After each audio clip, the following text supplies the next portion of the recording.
Chapter 358. Returning home. The more Gu Lufeng imagined Hushi as a woman, the more his heart swayed and the face behind his mask was flushed. But quickly he came back and saw Hushi's concentrated expression as she used a needle on Gui Dao. The gentleness in his heart scattered and made way for appreciation and respect. Shi was clearly a male. Furthermore, he was a highly skilled genius doctor, and he was his close friend. How could he Gu Lufeng think of him, Hushi/Shiyu, with such thoughts? Gu Lufeng suddenly felt ashamed. Lowering his head, he didn't dare to look at Hushi face to face. Zhou Yan'an thought his family's master was too embarrassed to ask Hushi, but at this moment he couldn't deal with that. Walking 2 steps forward, he asked, Shi Gongzi, that day, when we were inside Zijin Palace Hall, you asked why we would risk our lives to save you. Hushi nodded her head. You want to ask me to save Gu Liufeng's mother? Precisely. Hearing what was said, Zhou Yan'an felt overjoyed at the good news. At once he asked, my family's master's mother has been bedridden for many years. No matter how many genius doctors we invited, it was no help. We're asking genius Dr. Shi to help now. If you want me to save people, that's fine. Hushi nodded her head without hesitation. But I'm also not some god. I can't possibly cure every single sickness. Additionally, I have some matters to settle these few days. Wait a bit, I'll go to Shengda Hall to look for you. At that time, you can go bring me to look at the patient. At first, Zhou Yan'an's face seemed to be staring blankly. Following that, his eyes turned red. Pu Tong sounded as he kneeled down on the floor. I'll bring my family's master to thank genius Dr. Shi, who granted us such a huge favor. Gu Lufeng cleared his hand and came over. He pulled the person up from the floor. Facing Hushi, he faintly smiled. Shiyu, I'll wait for you. Saying this, he didn't bother to linger anymore, and without the slightest hesitation, he turned around and walked away. But nobody discovered the romantic love affair in his naturally charming pair of eyes. Now, a dedication and decisiveness settled in his eyes. Although Shiyu denied him, Gu Lufeng decided that if Shiyu was truly able to save his mom, then his life would be Shiyu's. For Shiyu, he wouldn't hesitate to go through water and tread on fire. After sending Nangong Yu and Gu Lufeng, Hushi returned to the secret territory and activated the concealing array. When Sealed Dragon Domain's concealing array was active, even nascent soul stage martial artists wouldn't be able to discover the secret territory's location. Forget about trying to enter it. From now on, Song Mountain and Sealed Dragon Domain's secret territory was now Hushi's private property. She could open up a few locations inside the secret territory to use as a training ground for her family's people. If there was any danger, she could allow Wet Nurse Chun and the others to enter the secret territory. It really could be said that this was the perfect place to hide and to attack. After finishing with her matters regarding the secret territory, Hushi no longer hesitated. She quickly flew towards B Courtyard. At this moment, her heart gave birth to a sudden feeling of guilt. In front of her eyes, she could practically see Xiao Li's lovable and silly smile, Wet Nurse Chen's deeply concerned complexion, and her family's people's adoring and trust-filled eyes. In her previous life, she was just a person. Regardless of how long she left for, and no matter where she lived, she always returned to an empty house. She has never been able to call a place home. But in this life it's different. Inside B Courtyard, there's always people waiting for her, looking forward to her. There will always be a room that's lit up for her, providing her warmth. This is home. With this time's gains, she had confidence that Wet Nurse Chun and everyone else could become stronger. It would also be able to provide for good days ahead for them. Chapter 359. Bloody Slaughterhouse. Hushi descended onto a lawn nearby B Courtyard. Just as she was about to go near it, her complexion suddenly changed. Originally, B Courtyard was hidden by an array, but now it completely disappeared. The wind blew the pungent smell of blood from inside the courtyard. Hushi's heart sunk a little bit. In an instant, her figure appeared inside the courtyard. Not even a moment later, an even heavier smell of blood assaulted one's noses. The blood on the floor seemed to resemble a red lotus blooming, suddenly causing Hushi's eyes to redden. Hushi stumbled. She was almost unable to keep standing. Just now, she had pictured this warm, peaceful and harmonious scene. But now, It had transformed into a twisted and sinister scene with corpses and a bloody slaughterhouse. The inside of B courtyard was in disorder. It was full of corpses. Inside the manor lay a servant girl, Xiao Si, and the low-level martial artist she had been given control over from Nalan family. Every one of them died with eyes filled with fright. Their eyes were wide open. They were dead but wouldn't close their eyes too. And in the center of B courtyard, Wet Nurse Chen's body had been carelessly thrown onto the ice-cold floor. Just like the others, her eyes were wide open. There was a gaping hole in her chest, and her internal organs were on the ground, smashed by someone's foot. Wet Nurse Chen's eyes had unwillingness and tears of blood flowing out, as if she had been shouting to be able to see her family's young lady when she was at death's doorstep. However, her breath had long since been cut off and any sign of life had disappeared. Even if Hushi had better medical skills, it's impossible to revive a dead person. Hushi slowly walked up to Wet Nurse Chen. Crouching down next to her, she closed the eyes that were filled with remaining grievances, softly saying, "Wet Nurse, Hushi has come back. Forgive me, Hushi came back late." A flicker of light passed through her eyes, but it quickly changed into coldness that resembled the Azura from hell and killing intent. Her lowered voice was clear and pleasant to listen to, but it also carried a coldness that had people's hair standing on end. "Wet Nurse, you can rest assured.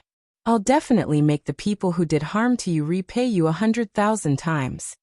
Wet Nurse, when you've arrived on the Yellow Springs for road, you must walk slowly so you may see their headless bodies, their expressions seeing there at the end. Oh." After she finished speaking these few words, little by little, she gently took Wet Nurse Chen's internal organs and reinserted them into her stomach. Then she took out a silver sewing needle. Her hands were quick and moved as if they were in a dance, sewing back the cut-open stomach as if it hadn't been damaged before. The elegant youth's expression was distinctly cold, and the corner of her mouth even held a sneer. She sat on the floor, in between the blood, bodies, and wreckage.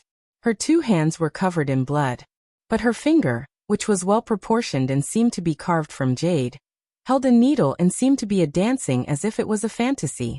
She resembled a demon who had walked out of hell. So beautiful, so brilliant, but also so frightening, allowing people's hairs to stand on end. Wu Xian, who had received an order from his master, hurried over to B courtyard at this time, and saw this precise scene in front of his eyes. Even Wu Xian, whose heart was cold and had seen the whole world, held his breath from intimidation. Previously, Wu Xian wasn't fond of Hushi. Although Hushi saved Master's life, it was also because Hushi got hurt that Master got caught up in that crisis. So much so that Master, in order to save her, wasted the blood essence. And most importantly, previously Master had always been cold and formidable. He never had a weakness before. But when Hushi appeared, Master suddenly had the ordinary person's 4 human emotions, 5, and a weakness. And this woman named Nalan Hushi is delicate, in such a way that it's inconvenient, causing Master to have to constantly worry over and protect her. One resemble a red lotus blooming. I believe this means that the blood was spreading, 2 dead but wouldn't close their eyes. They died with grievances, 3 tears of blood, a symbol of extreme suffering. 4, Yellow Springs, the underworld in Chinese mythology. 5, 4 human emotions, happiness, anger, sorrow, and joy. Chapter 360. Tearing into pieces. If this continued on, one day, this weakness will become Master's fatal crisis. Therefore, Wu Xian had been scheming to secretly get rid of Hushi, this hindrance of a woman. He made sure to take pains to ensure Master wouldn't suspect anything. Wu Xian had recently just broken through nascent soul stage, and although his foundation still wasn't completely stable, but in Miluo continent, there were few people who had seen him and didn't tremble in fear. This allowed him to injure people as he wished.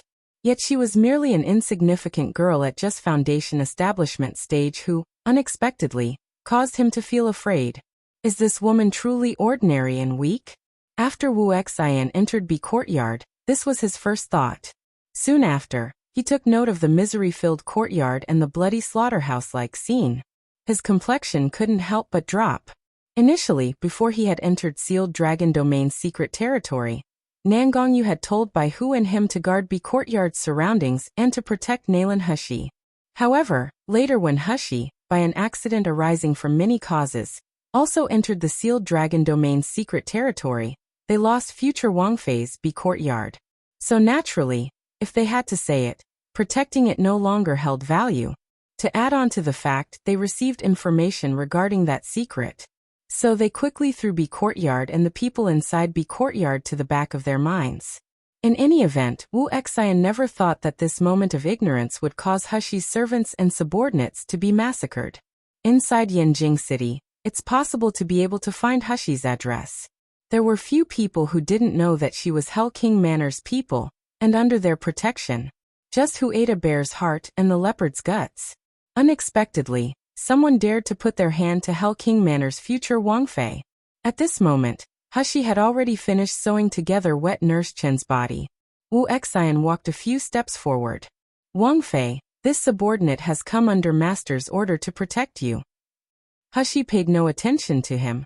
She respectfully shifted Wet Nurse Chen's body to a corner, and lightly flattened out a corner of her jacket, softly saying, "Wet Nurse, wait here for a moment for me." After saying that, she no longer hesitated and stood up.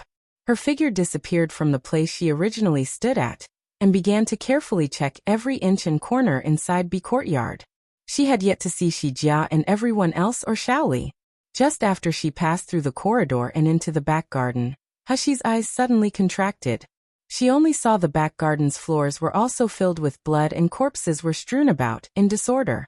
But these corpses, in comparison to the ones in the front yard, met an even crueler and miserable end. Some bodies had their hands chopped off, some had the bones in all four limbs of their bodies crushed, and others met the same fate as Wet Nurse Chen. They had their internal organs spilled out of a hole in their stomachs. Their intestines were purposefully taken out, and they didn't die immediately. They had to endure a slow and painful death. These people were the subordinates Hushi meticulously trained: Shi Jia, Shi Yi, Shi Bing. Shi Gui. Hushi looked at the scene in front of her eyes. Her expression was calm, as if she held no emotions. But even she didn't notice that her fist was clenched, as if she wanted to tear something to pieces. She crouched down, softly using her hand to support Shi Jia's dead body. She wanted to sew back his hands and feet that had been chopped off. But just as she supported his body, her movement stopped. Although it was very, very weak, her fingertips felt the faint pulse of a heartbeat. A bright light shone in Hushi's eyes. She didn't hesitate, and quickly took out silver needles from her space. One after another, she inserted them into the holes in Shi Jia. After being completely ignored by Hushi, Wu Xian felt unsatisfied. But thinking about Be courtyard's miserable state, he still slowly followed behind Hushi. PFF, of course not. Our Hushi has MC plot armor. Chapter 361, Putting Together Corpses. But seeing the scene in front of his eyes, he became stupefied. Unexpectedly, Hushi was sticking needles into the corpse. And furthermore, she was also bringing the chopped off hands and feet over.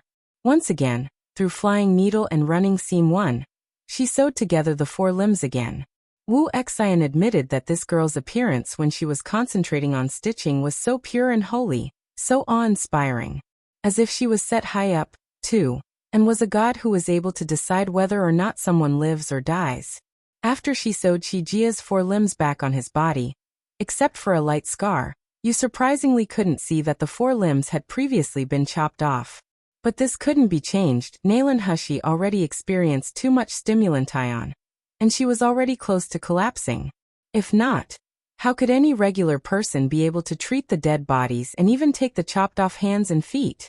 To be able to cautiously and solemnly sew them back on.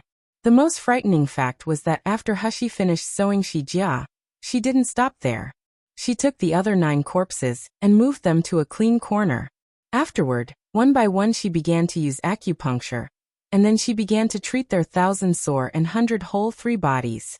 After she finished sewing together the holes in the 9th body, Wu Xian finally couldn't help but walk a few steps forward. He quietly said, "Wangfei, these people are already dead. Please restrain your grief and accept fate." The movement of the needle in Hushi's hand didn't stop, but her long eyelashes lifted up and looked towards Wu Xian's confused face. The haughty expression his eyes looked at her, clearly looking at her as if she was someone with a mental disorder. Hushi didn't pay any mind to him. After quickly treating the injuries on all the bodies, she took out a Zijin medicine cauldron from her space. When the Zijin medicine cauldron just appeared, it was just the size of a fist. But by the time it touched the ground, it quickly became bigger and bigger. In the blink of an eye, it became a huge stove that could accommodate dozens of people. Hushi took diluted spiritual spring water and generously poured it into the stove. It wasn't until it was more than half full that she stopped pouring it in. She took a glance at the dumbstruck Wuxian and slowly said, "If you have free time when you stand to the side, then use spiritual fire to add heat to the stove." Wuxian stared blankly. Soon after, he felt some anger from shame. He was a grand nascent soul stage martial artist. But now this woman, to one's surprise, seemed to be ordering him about like she would to a little boy servant. Besides, these peoples have long since stopped breathing. Their whole body didn't show any signs of spiritual energy and life. This woman repeatedly doing this, Hushi treating the corpses one by one. What is her end goal? Wuxian forcibly resisted the urge to slap this woman. He coldly said, "Wang Fei, me calling you Wang Fei is me giving master face. It's best if you don't want a foot after winning an inch for. These people have clearly already died. You still need me to remind you several times." Wuxian didn't get to finish speaking when suddenly the wing of his nose, 5 shrunk and his eyes looked unbelieving. His body was as straight as a rock, his whole body didn't dare to move. His shocked gaze stared at the delicate complexion of the nearby girl. Hushi's hand held a delicate-seeming dagger. The dagger's knife blade emitted a strange greenish-blue cold light. At this moment, the dagger sat firmly against his neck.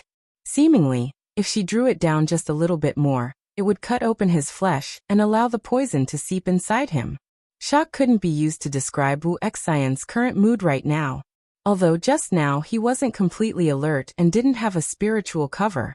But he was still a nascent soul stage martial artist. A very minor foundation establishment stage martial artist wanting to attack him would be like a joke from a fantasy story. But unexpectedly, just now he didn't even see Hushi move. So much so that he didn't even know how she concealed her breath and figure before appearing in front of him. 1 flying needle and running seam, skillful needlework, 2 set high up. She's aloof and remote 3,000 soar and 100 whole bodies. Their bodies were riddled with injuries 4, want a foot after winning an inch, to not be satisfied with small gains. A similar saying would be wanting a mile after getting an inch 5. Wing of his nose. The ala of the nose, wing of the nose, is the lower lateral surface of the external nose. Chapter 362 Alive. See, the little girl's figure was much smaller, and more delicate when compared to his. At this moment, she was holding a dagger. Raising her head to look at him, her eyes were filled with expressions of cruelty, coldness and determination. As if he was the moles, crickets, and ants one being slaughtered according to her wishes. His ears transmitted a pleasant, sweet-sounding voice that also held the coldness that a demon from hell possessed. "I don't care who you are, my mood is extremely unwell right now. So it's best if you don't irritate me. Furthermore, don't mention the character dead again. Otherwise, I can't guarantee what actions I may take." Finished speaking, she slowly withdrew her dagger. Taking a step back, she unhurriedly said, "Either add heat or get lost and don't let me see you." By the time Wuxian recovered his expression, he already gave up a big strand of his spiritual fire. That Zijin medicine cauldron had already been warmed up until it was scathing. Wuxian was suddenly annoyed. He had always been the most level-headed, and he was able to control his emotions the best. But unexpectedly, at this moment he had an urge to find things to ruthlessly to smash. He was a grand nascent soul stage martial artist. Surprisingly, he was threatened by a weak little girl. Furthermore, he was so intimidated by the threat that he became absent-minded, and he obediently heated the water for her. To have Wuxian, a nascent soul stage martial artist, boil water. If this matter was spread out, the entire cultivation world would laugh at him for a whole year. Hushi no longer bothered to ensure that Wuxian continued to heat up the Zijin medicine cauldron. At this moment, she was so busy her feet didn't touch the ground. She continuously took out spiritual pills from her space, throwing them into the cauldron afterward. It was only until the originally clear and sweet-smelling spiritual spring water changed into an ashy black that caused people to feel fear. Hushi then proceeded to take Shi Jiao along with everyone else, and one by one, she threw them into the cauldron. Under the heat of Wu Xian's spiritual flame, the medicinal juice inside the medicine cauldron slowly came to a boil. The medicinal juice seemed to act as if it had its own life, slowly climbing onto Shi Jia and everyone else's bodies. The foam wiggled and rolled around, seeping into the recently sewn-together wounds. This scene caused Wu Xian's hairs to stand on end. He nearly began to question whether or not this woman learned witchcraft. But suddenly, someone let out a faint moan from inside the medicine cauldron. A man leaning on the side of the cauldron slowly opened his eyes. Wu Xian's eyes were wide open. He simply didn't dare to believe what he was seeing. Alive. Alive. The person who had just had all 4 of his limbs chopped off. His blood was spilled all over the floor, and he no longer possessed any signs of life or breathing. Unexpectedly, this man was alive. How could this be? In this world, how could there be such a godly medical technique? Although everyone says a godly doctor could give life to a dead person. But if someone truly wanted to resurrect a dead person, that was an impossible feat otherwise. Wouldn't this world be a mess by now? But at this moment in front of his eyes, this merely foundation establishment stage woman accomplished this feat. She allowed a dead person to come to life again. Moreover, as time went on, more and more people let out faint groaning sounds. Although their breathing was still weak, it could still be considered the breathing of a person that was living and not a puppet created through witchcraft. Wu Xian's face was filled with shock. The gaze that looked upon Hushi didn't contain the original contempt and indifference. All that was left over was respect. A woman who could rob lives, whether dead or alive, from the 6 realms of samsaric existence too. This sort of medical expertise, didn't that mean the major poisons on Master's body could be cured by her? Thinking up to here, Wu Xian's heart was in turmoil. His attitude towards Hushi automatically became more respectful. The people, who were inside the medicine cauldron, had just slowly opened their eyes. When they saw Hushi, they couldn't help but cry out in surprise. Miss! Chapter 363. Who is it?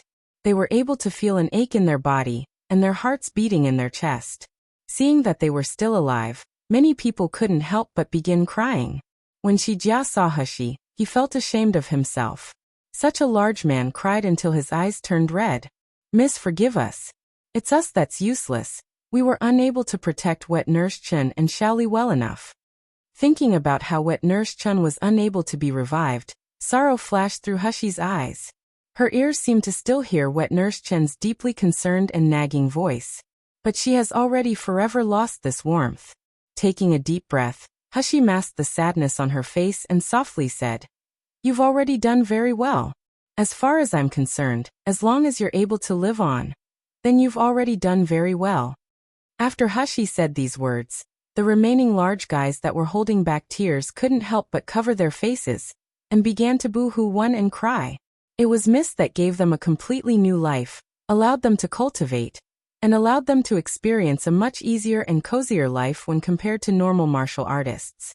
Mist gave them so much, but they had never done anything for Mississippi. Now they couldn't even properly protect the tiny bee courtyard. Wet Nurse Chen and Shaoli, wastes like them deserved to die.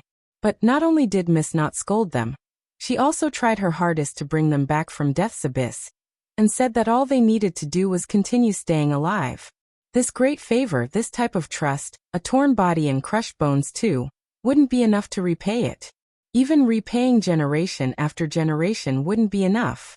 Seeing this group of large, tough men crying like this, Hushi couldn't help but let out a sigh. Alright, stop crying first. Tell me, who was reckless enough to attack this place? And where is Shaoli? At once Shi Jia said, "We also don't know who attacked this place. But they kept telling us to hand over Shi Yu, godly Dr. Shi. All along, Shaoli Gunyang III was protecting Wet Nurse Chen. We wanted to let Wet Nurse Chen and Shaoli leave first, but our strength was not equal to theirs." Shi Jia hadn't finished speaking before Zhang San's weak voice sounded out. Miss, I heard that Xiaoli was taken away. They also said they wanted to leave a brief note in the central room, telling you to bring some extinct skill to bring the person back. Shi Jia and everyone else's injuries were extremely serious. Against all common sense, they were able to continue living on because Hushi had previously given a body-strengthening pill for them to eat. So by the time Hushi came to treat them, she was able to retain their lives. Everyone else in B courtyard died. Only Zhang San was able to preserve his life. Zhang San, this fellow, had always been very astute. After receiving an attack, he took some corpses to cover his body with and pretended to be dead. Only by doing so was he able to avoid a fatal hit. Not only that, he was also able to overhear the group of people's conversation. Zhang San paused, his pale face coughed a few times before continuing. Miss, no matter what, you must not go to that place. I heard them say that they already set up a trap. They're just waiting for you to go walk right into it. Furthermore, and inside that group of people there were some individuals I felt were familiar. Just now I recalled who they were. Hushi lowered her voice. Who is it? She was very curious as to who was sick of living. Who was it that wanted to go take a walk inside Yama's for Palace Hall? Zhang San coughed twice again. The hesitation in his eyes changed into affirmation. It was Ji Sheng Hall's people. That's right, it was Ji Sheng Hall's people. Especially that young man. I recognized him, he's Ji Sheng Hall's shopkeeper Qin's nephew. Chapter 364, My Own Hatred. Naturally I have to take revenge for myself. Ji Sheng Hall. Very good. Ji Sheng Hall. Hushi's body released an ice-cold loftiness. The gloom in her eyes extinguished, just like a ghost. You guys recuperate well. Without my order you can't leave this medicine cauldron. After she finished speaking, she turned around and quickly walked away.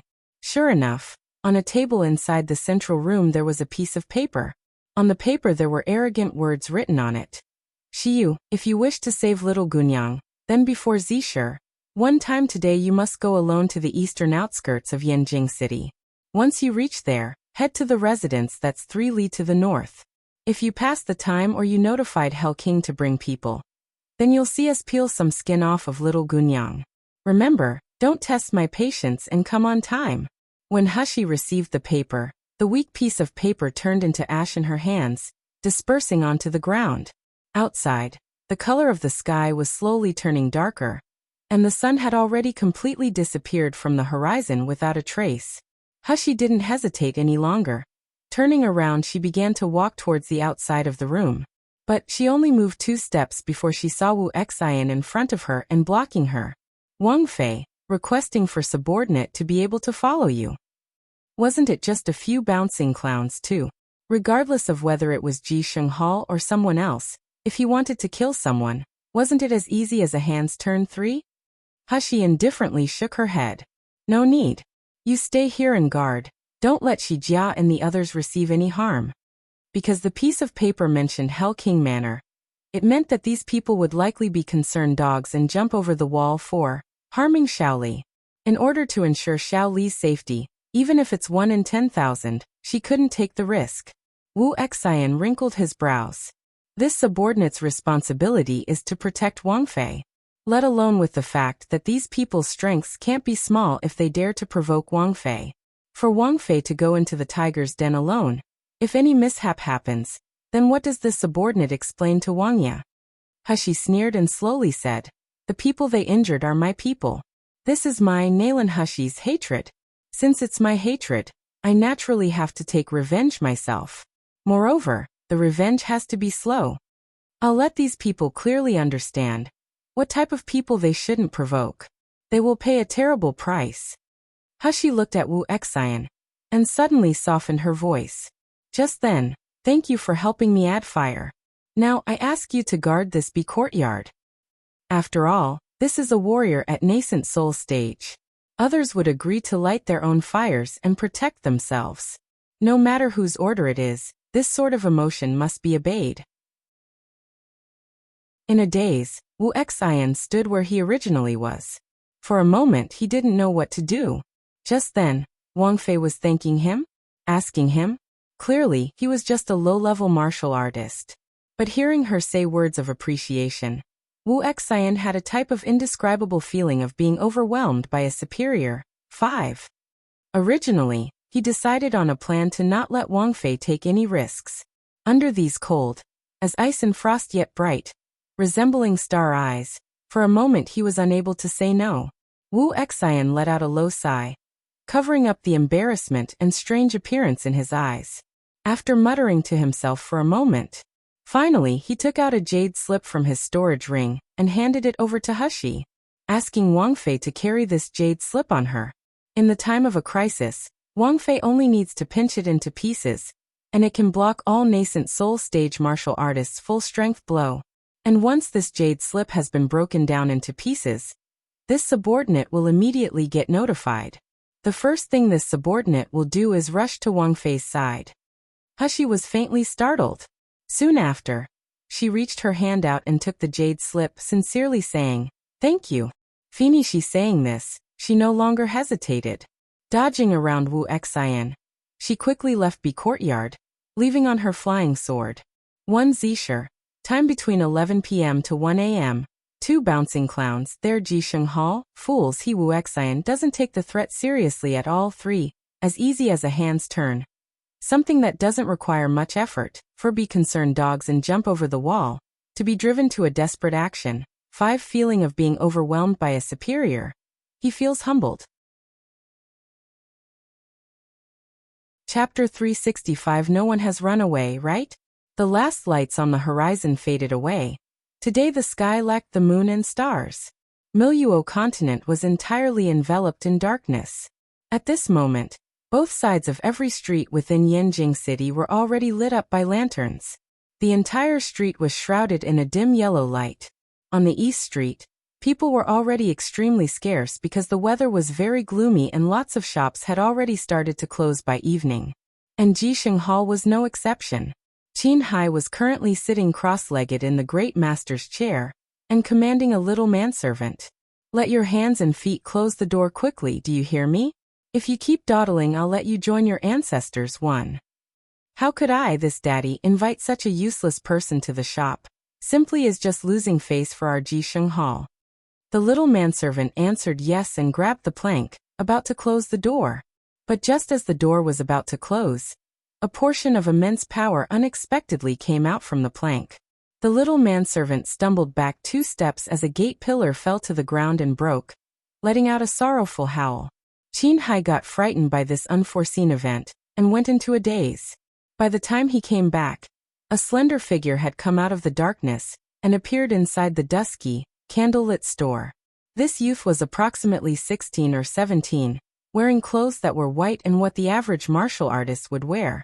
Hair was held high up by a simple hairpin, exposing a bit of a beautiful and peerless appearance. This was clearly the appearance of someone who could have such an elegant face it could cause cities to collapse, but the youth's 2 phoenix eyes seemed to contain a coldness to them. All of a sudden, Qin Hai bounced off the master chair. Pointing at the youth he blurted out, "Young fellow too, what are you doing? Can't you see that we're prepared to close the shop? No matter what matters you have, come back tomorrow." His eyes looked towards the spinning young manservant on the ground, that was still holding the plank. Then his eyes dropped and slipped away. 3. He held out his hands towards Hushi and said, "But just then you wounded my family's little manservant. Now you have to pay 100 yuan crystals worth of medical expenses, otherwise, don't wonder why I'm rude." The look of the youth still remained frosty, but her mouth changed into a sneer. "Jisheng Hall's people are all inside. Not one has run away, right?" At first, Qin Hai was distracted, then he abruptly became angry. "Smelly young fellow, you no longer want to live anymore, right? Didn't you hear my words? You still haven't taken out 100 yuan crystals worth of medical expenses? What, don't want to give money and still wish to cause trouble? Don't look at what type of place this is." Finished speaking, he used the hand holding a cattail leaf fan, and went to grab the youth. But his hand didn't even touch the youth's clothes when, all of a sudden, he felt piercing and sharp pain on the palm of his hand. Once again, Qin Hai became distracted for several seconds before he reacted. Afterward he looked on helplessly as wisps of blood came out of his wrist. Soon after, his 2 palms popped and fell onto the floor. Actually, 2 palms were simultaneously cut off. Qin Hai's eyes were filled with alarm. His mouth was open wide, producing this mournful howl. But before his voice could spread widely throughout the quiet street, a purple vine wound around his neck, ruthlessly tightening around it, and didn't allow him to make another word. And the young manservant holding onto the plank had long been scared foolish. His whole body was trembling and his teeth shook, making gidge sounds. After a quarter of an hour, the purple vine disappeared and the little manservant quickly closed his eyes and fainted on the ground.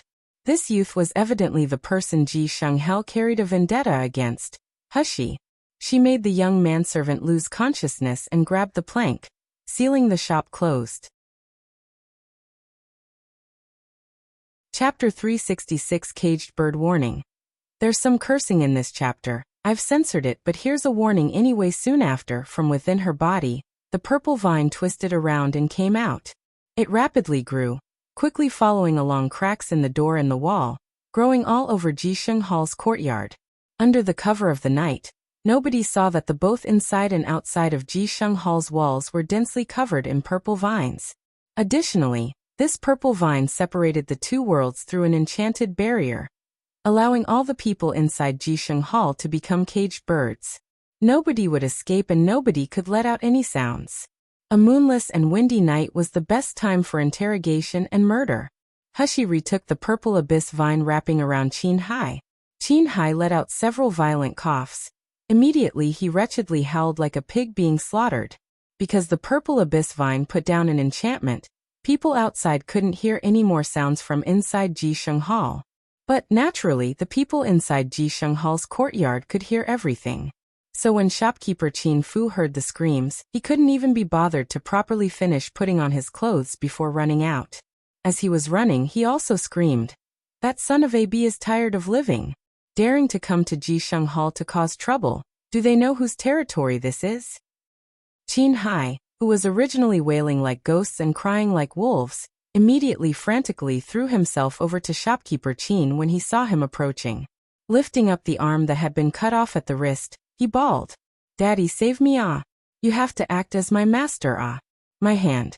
My hand!" It was all that smelly youngster. He, in one swipe, chopped off my hand. Woo woo woo. Daddy, you have to take revenge for me, ah! When shopkeeper Qin saw Qin Hai's chopped off wrists, he could only see the white bone inside the fierce-looking flesh. His 2 eyes blurred and his body staggered. Immediately he was suddenly angry. In the end, who is it that dared to hurt my son?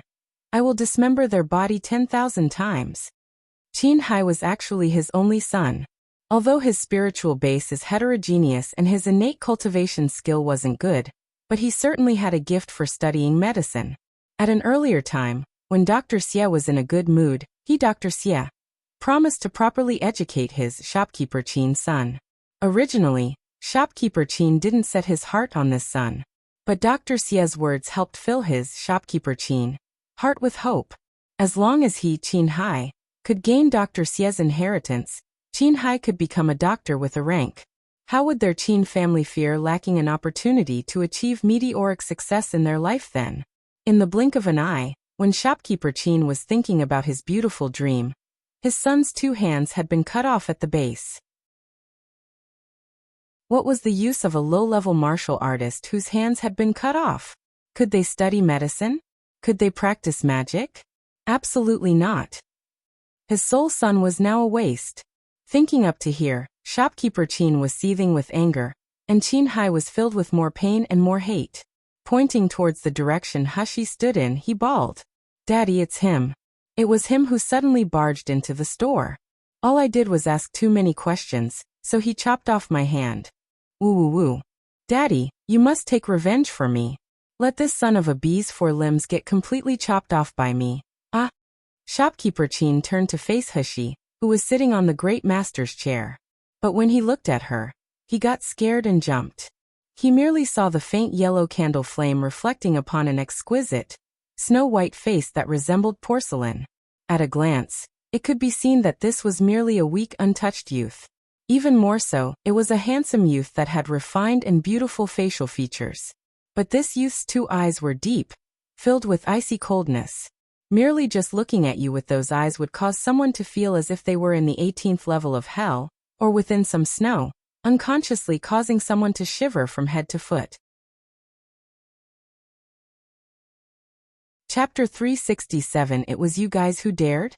Additionally, there was also the imposing manner that emitted out of him. Clearly it was a weak body, looking at people from far away. But it was as if he could crush ants without any extra trouble, causing shopkeeper Qin felt an unspeakable feeling of fear. He stumbled backwards a step and his voice trembled. You. Who are you? What do you want to do here? But just after speaking this, he suddenly discovered that this imposing and astonishing youth was merely at foundation establishment stage. At first, shopkeeper Qin was shocked. He found it hard to believe. Soon after, he felt ashamed, which turned into anger. He was scared by a youth at foundation establishment stage. Although shopkeeper Qin himself was also just at foundation establishment stage, Jisheng Hall had numerous bodyguards. Among these, there were no lack of experts at Meridian's stage. For himself to be scared out of his wits by an insignificant youngster at foundation establishment, if this matter was spread out, other people would laugh until their teeth fell out. Thinking up to here, shopkeeper Qin suddenly felt irritated. Facing towards the bodyguard behind him, he shouted, "You group of wastes! What are you doing still distractedly standing there? Did you not see this son of a injure my son? Still haven't given it to me? Let her be chopped up into a pulp. Whoever gives higher revenge and gives me an inch of her hand will be rewarded with a replenishing spirit pill by me." Saying this, shopkeeper Qin's sinister and resentful gaze looked towards Hushi and coldly said, "Nothing more but an insignificant foundation establishment stage martial artist. You had the courage to come and provoke Jisheng Hall. Today we let you enter with your life, but you won't leave here alive." Having heard what was said, the group of bodyguards loudly answered yes. Quickly they encircled Hushi. These bodyguards were martial artists hired by Jisheng Hall. The lowest level martial artist was at high-rank foundation establishment stage. Hushi was merely an insignificant and weak youth at foundation establishment stage. How could they be compared? They didn't attach any importance to Hushi. So much so that they didn't even take out their flying swords. Instead, they took out regular swords in passing and turned to rush towards Hushi. After all, regular swords weren't as sharp. So when cutting a person, it would cause the recipient to feel more pain and more torment. They believed that this method would cause this youth suffering and make him cry out in anguish. This would let shopkeeper Qin feel some satisfaction. Hushi looked at the people who encircled her, and her eyes held no interest in them. So much so that her mouth evoked a faint smiling expression, as if she were looking at a group of dead people. But very quickly, the smiling expression on her face morphed into a cold, killing intent after looking at the waist of the head of the bodyguards. She just saw that the male was no more than 30 years old. His face was 3/4% the same as shopkeeper Qin and Qin Hai's. Hung around this person's waist was a storage bag. And this storage bag was one that Hushi recognized. It was precisely the one that Hushi had gifted to wet nurse Chen. Hushi narrowed her eyes. It was only until the bloodthirsty look in her eyes passed before she fixed her attention onto the male and slowly said, "Be courtyard located on the east side at the foot of Tsong Mountain. Was it you guys who dared?" Having heard what was said, the head male stopped in his steps. He and shopkeeper Qin turned to look towards each other, laughing out loud. I was still wondering where such a rash youth came from. Unexpectedly, you rushing over to provoke my Jisheng Hall was originally for revenge. Shopkeeper Qin narrowed his eyes. With a grave expression he said, "Why would you come here? Thanks. Was there not a slip of paper left telling you to go to the residence in the eastern outskirts?" Could it be that the youth standing before him was the brilliant genius doctor, she that Dr. Xie told him about? Why would he come to Jisheng Hall? Wasn't he supposed to go to Be courtyard in the eastern outskirts? Dr. Xi and the others had already set up a good trap. They were just waiting for her to walk into it. Only, it didn't matter if she didn't go to Be courtyard in the eastern outskirts. It was no problem if she came here as well. Chapter 368 Brutal killing. A greedy smile showed on shopkeeper Qin's face. As long as he could capture this youngster in Jisheng Hall, then how could Dr. Xie not acknowledge the situation? At that time, he, Qin Fu, wanted to fish up advantages. How was this not as easy as a hand's turn? Thinking up to here, shopkeeper Qin immediately loudly said, "Don't kill this youngster, catch him alive." Qin Hai didn't dare anymore after shopkeeper Qin said this. At this moment, although the bleeding in his hand had stopped, there were still bursts of sharp pain that tortured both his body and mind. His whole heart was filled with loathing. To add on to the fact that his hand had been broken, this was equal to the fact that he would no longer have a future after this. How could he agree to leave the matter at this? "Daddy, didn't you say that you wanted to give me my revenge? Why would you let this smelly youth get away?" Shopkeeper Qin didn't pay any mind to his son. Instead, he smiled evilly towards the head male. "Offing, I only care if his life is left. As far as whether his hands or feet are broken, it doesn't matter to me. When you start, pay attention to this." The male who was called Offing was the same one mentioned by Zhang San, shopkeeper Qin's nephew, Qin Feng. Originally, the relationship between Qin Feng and shopkeeper Qin was separated by 1,000,000 miles. But Qin Feng's aptitude for cultivation wasn't bad, and at 40 years old he already got to meridian stage. To add on to the fact that he was very firm when doing things, it caused shopkeeper Qin to think highly of him. Even Dr. Xie was rather respectful to him. This time when they attacked the Bee courtyard in Sung Mountain, inside Jisheng Hall only Qin Feng and his several younger brothers could participate. The other bodyguards in Jisheng Hall didn't even meet the qualifications. At this moment, having heard shopkeeper Qin's words, Qin Feng looked towards the boss and laughed out loud. "Be at ease. I'll definitely play like a cat with a mouse and nicely tease our little godly doctor. How could I act like I did to those trashes from Bee courtyard? If he truly died, Dr. Xie may not look for me anymore." Listening to their dialogue, Hushi's mouth slowly picked up. "Looks like I don't need to ask anymore. You guys definitely had a part in it." "We had what?" Qin Feng disdainfully looked towards Hushi, rubbing his chin. He chuckled. "It was nothing more but a group of wastes. They still dared to rebel. Haha, what a pity. They were only chi refining stage martial artists. Even if they went all out and rebelled, how could they escape out of our palms?" Saying this, he still looked at the crafty-looking little brother standing next to him. Smiling, he said, "AI rat, do you still remember the expression of those group of people during their final struggle? That type of despair, that sort of helplessness. It really leaves a memory in someone. This rather dive and submit type of people are my favorite. Watching them give up hope and become hatred, but be helpless. That appearance is even more satisfying than fing a big talking young lady." The little brother who had been called a rat immediately started mischievously laughing and said, "How can I not remember? Especially that black and foolish big one. Feng Ge. Do you still remember the look on his face when he saw that old lady die? Ha ha ha, thinking about it now is hilarious. I cut off his hands and feet. He even wiggled around on the floor with all his might.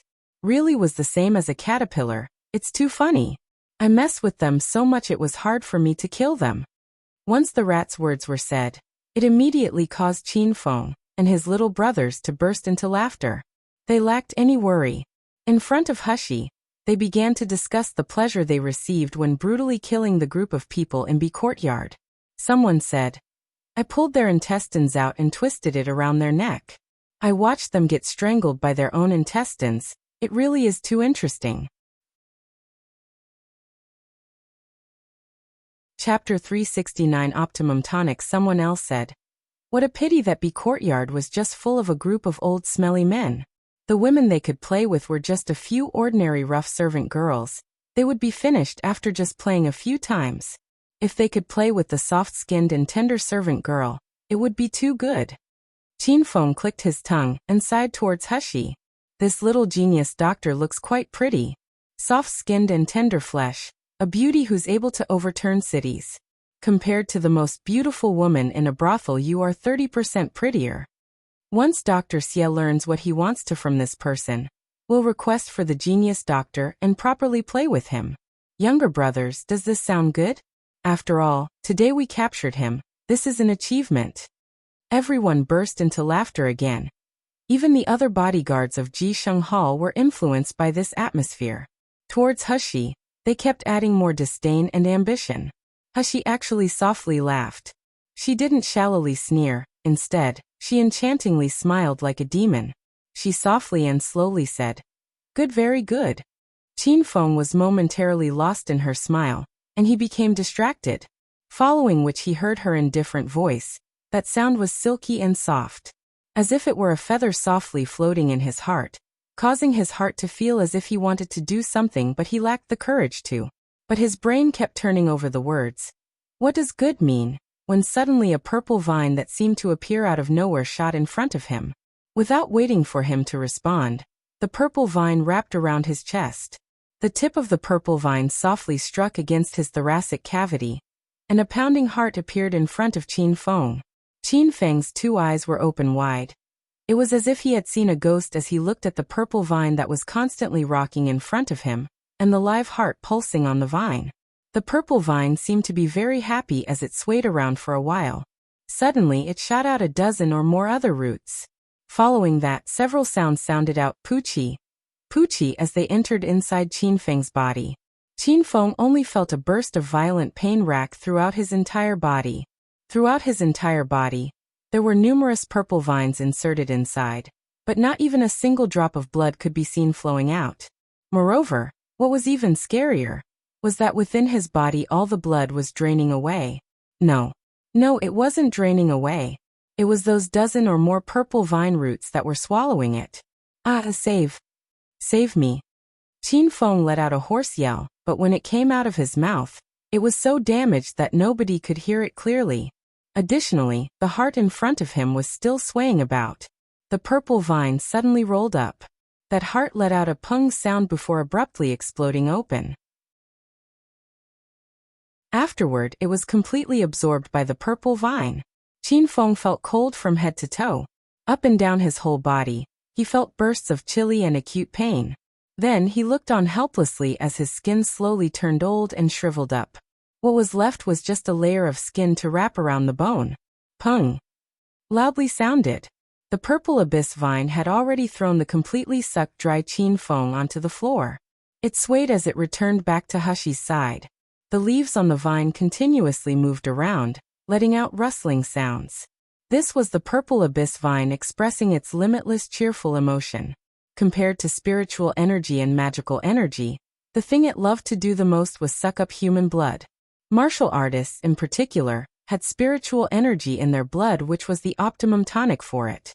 It's just a pity that previously, Hushi didn't allow it to randomly suck blood. Adding on to that, the spiritual energy was very abundant in Hushi's space, so it wasn't often hungry. As a result, it didn't get to taste very many martial artists' blood.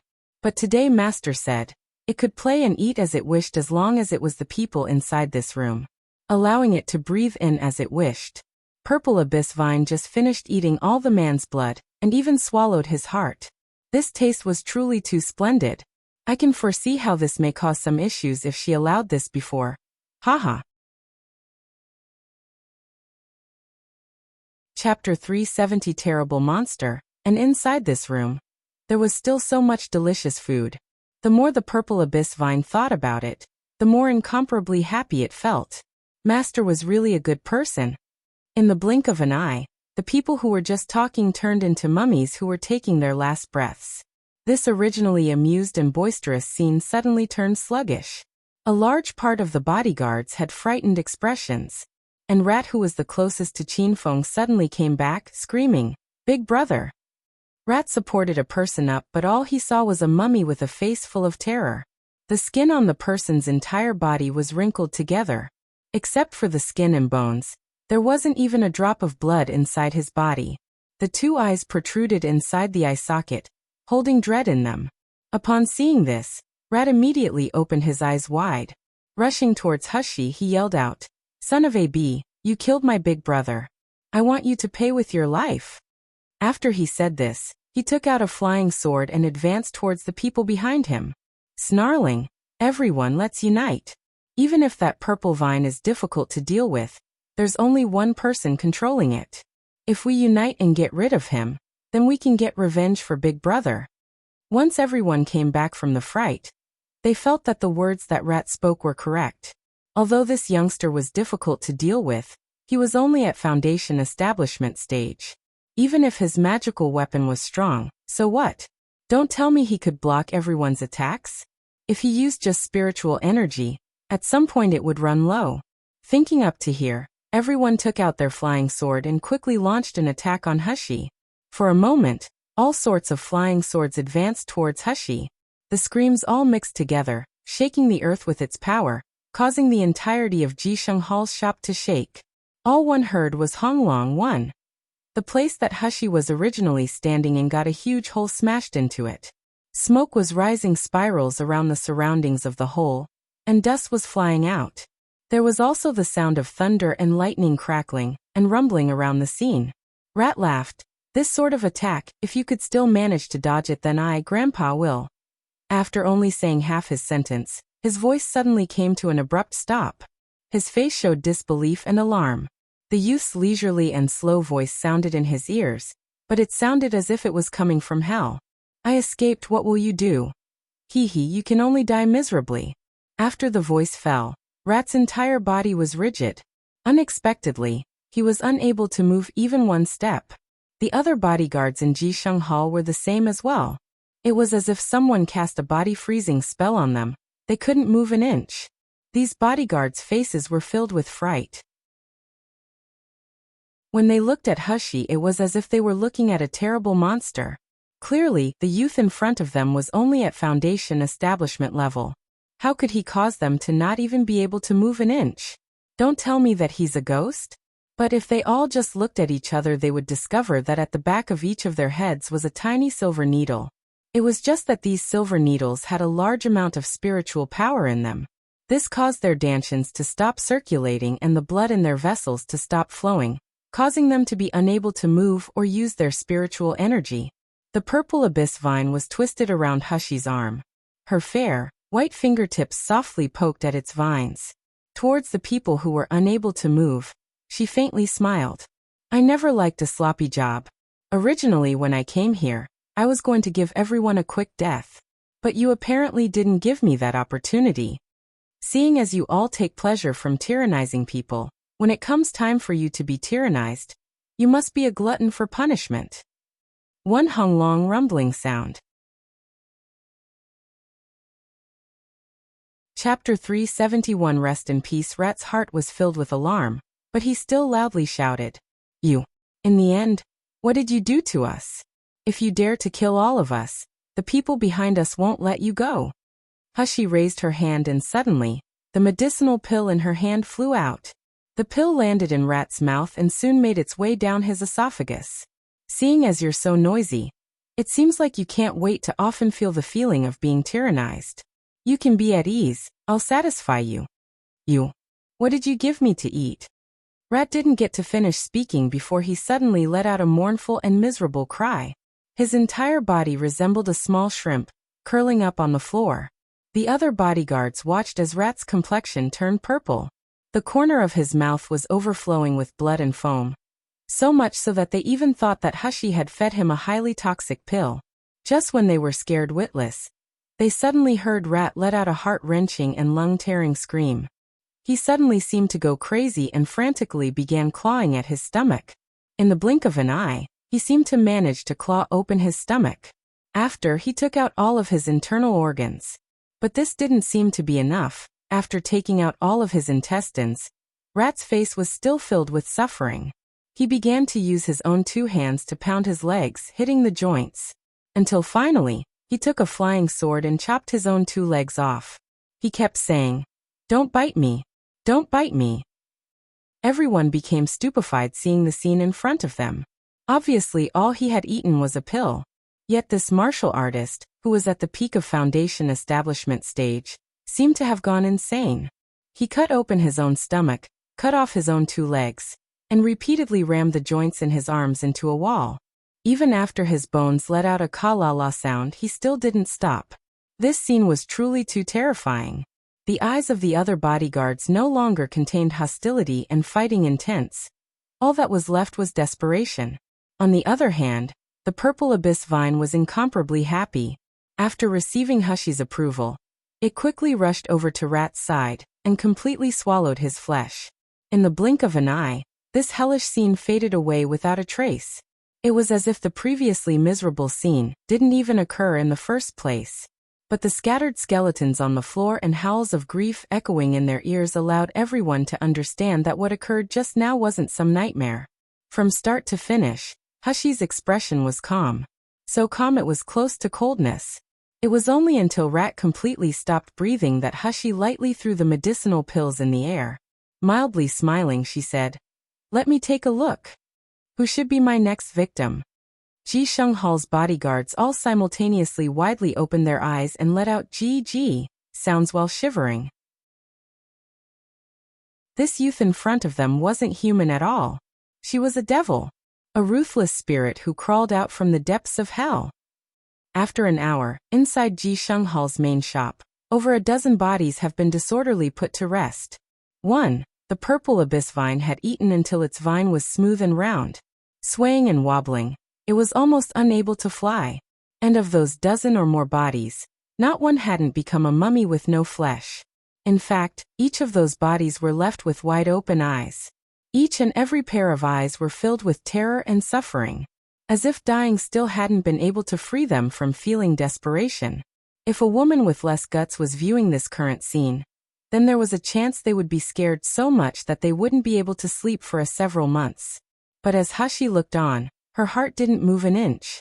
All she did was blink her eyes a few times and slowly said, "What, Nurse Chun, you can rest in peace. Hushy has already gotten revenge for you." 1. Over a dozen bodies had been disorderly put to rest.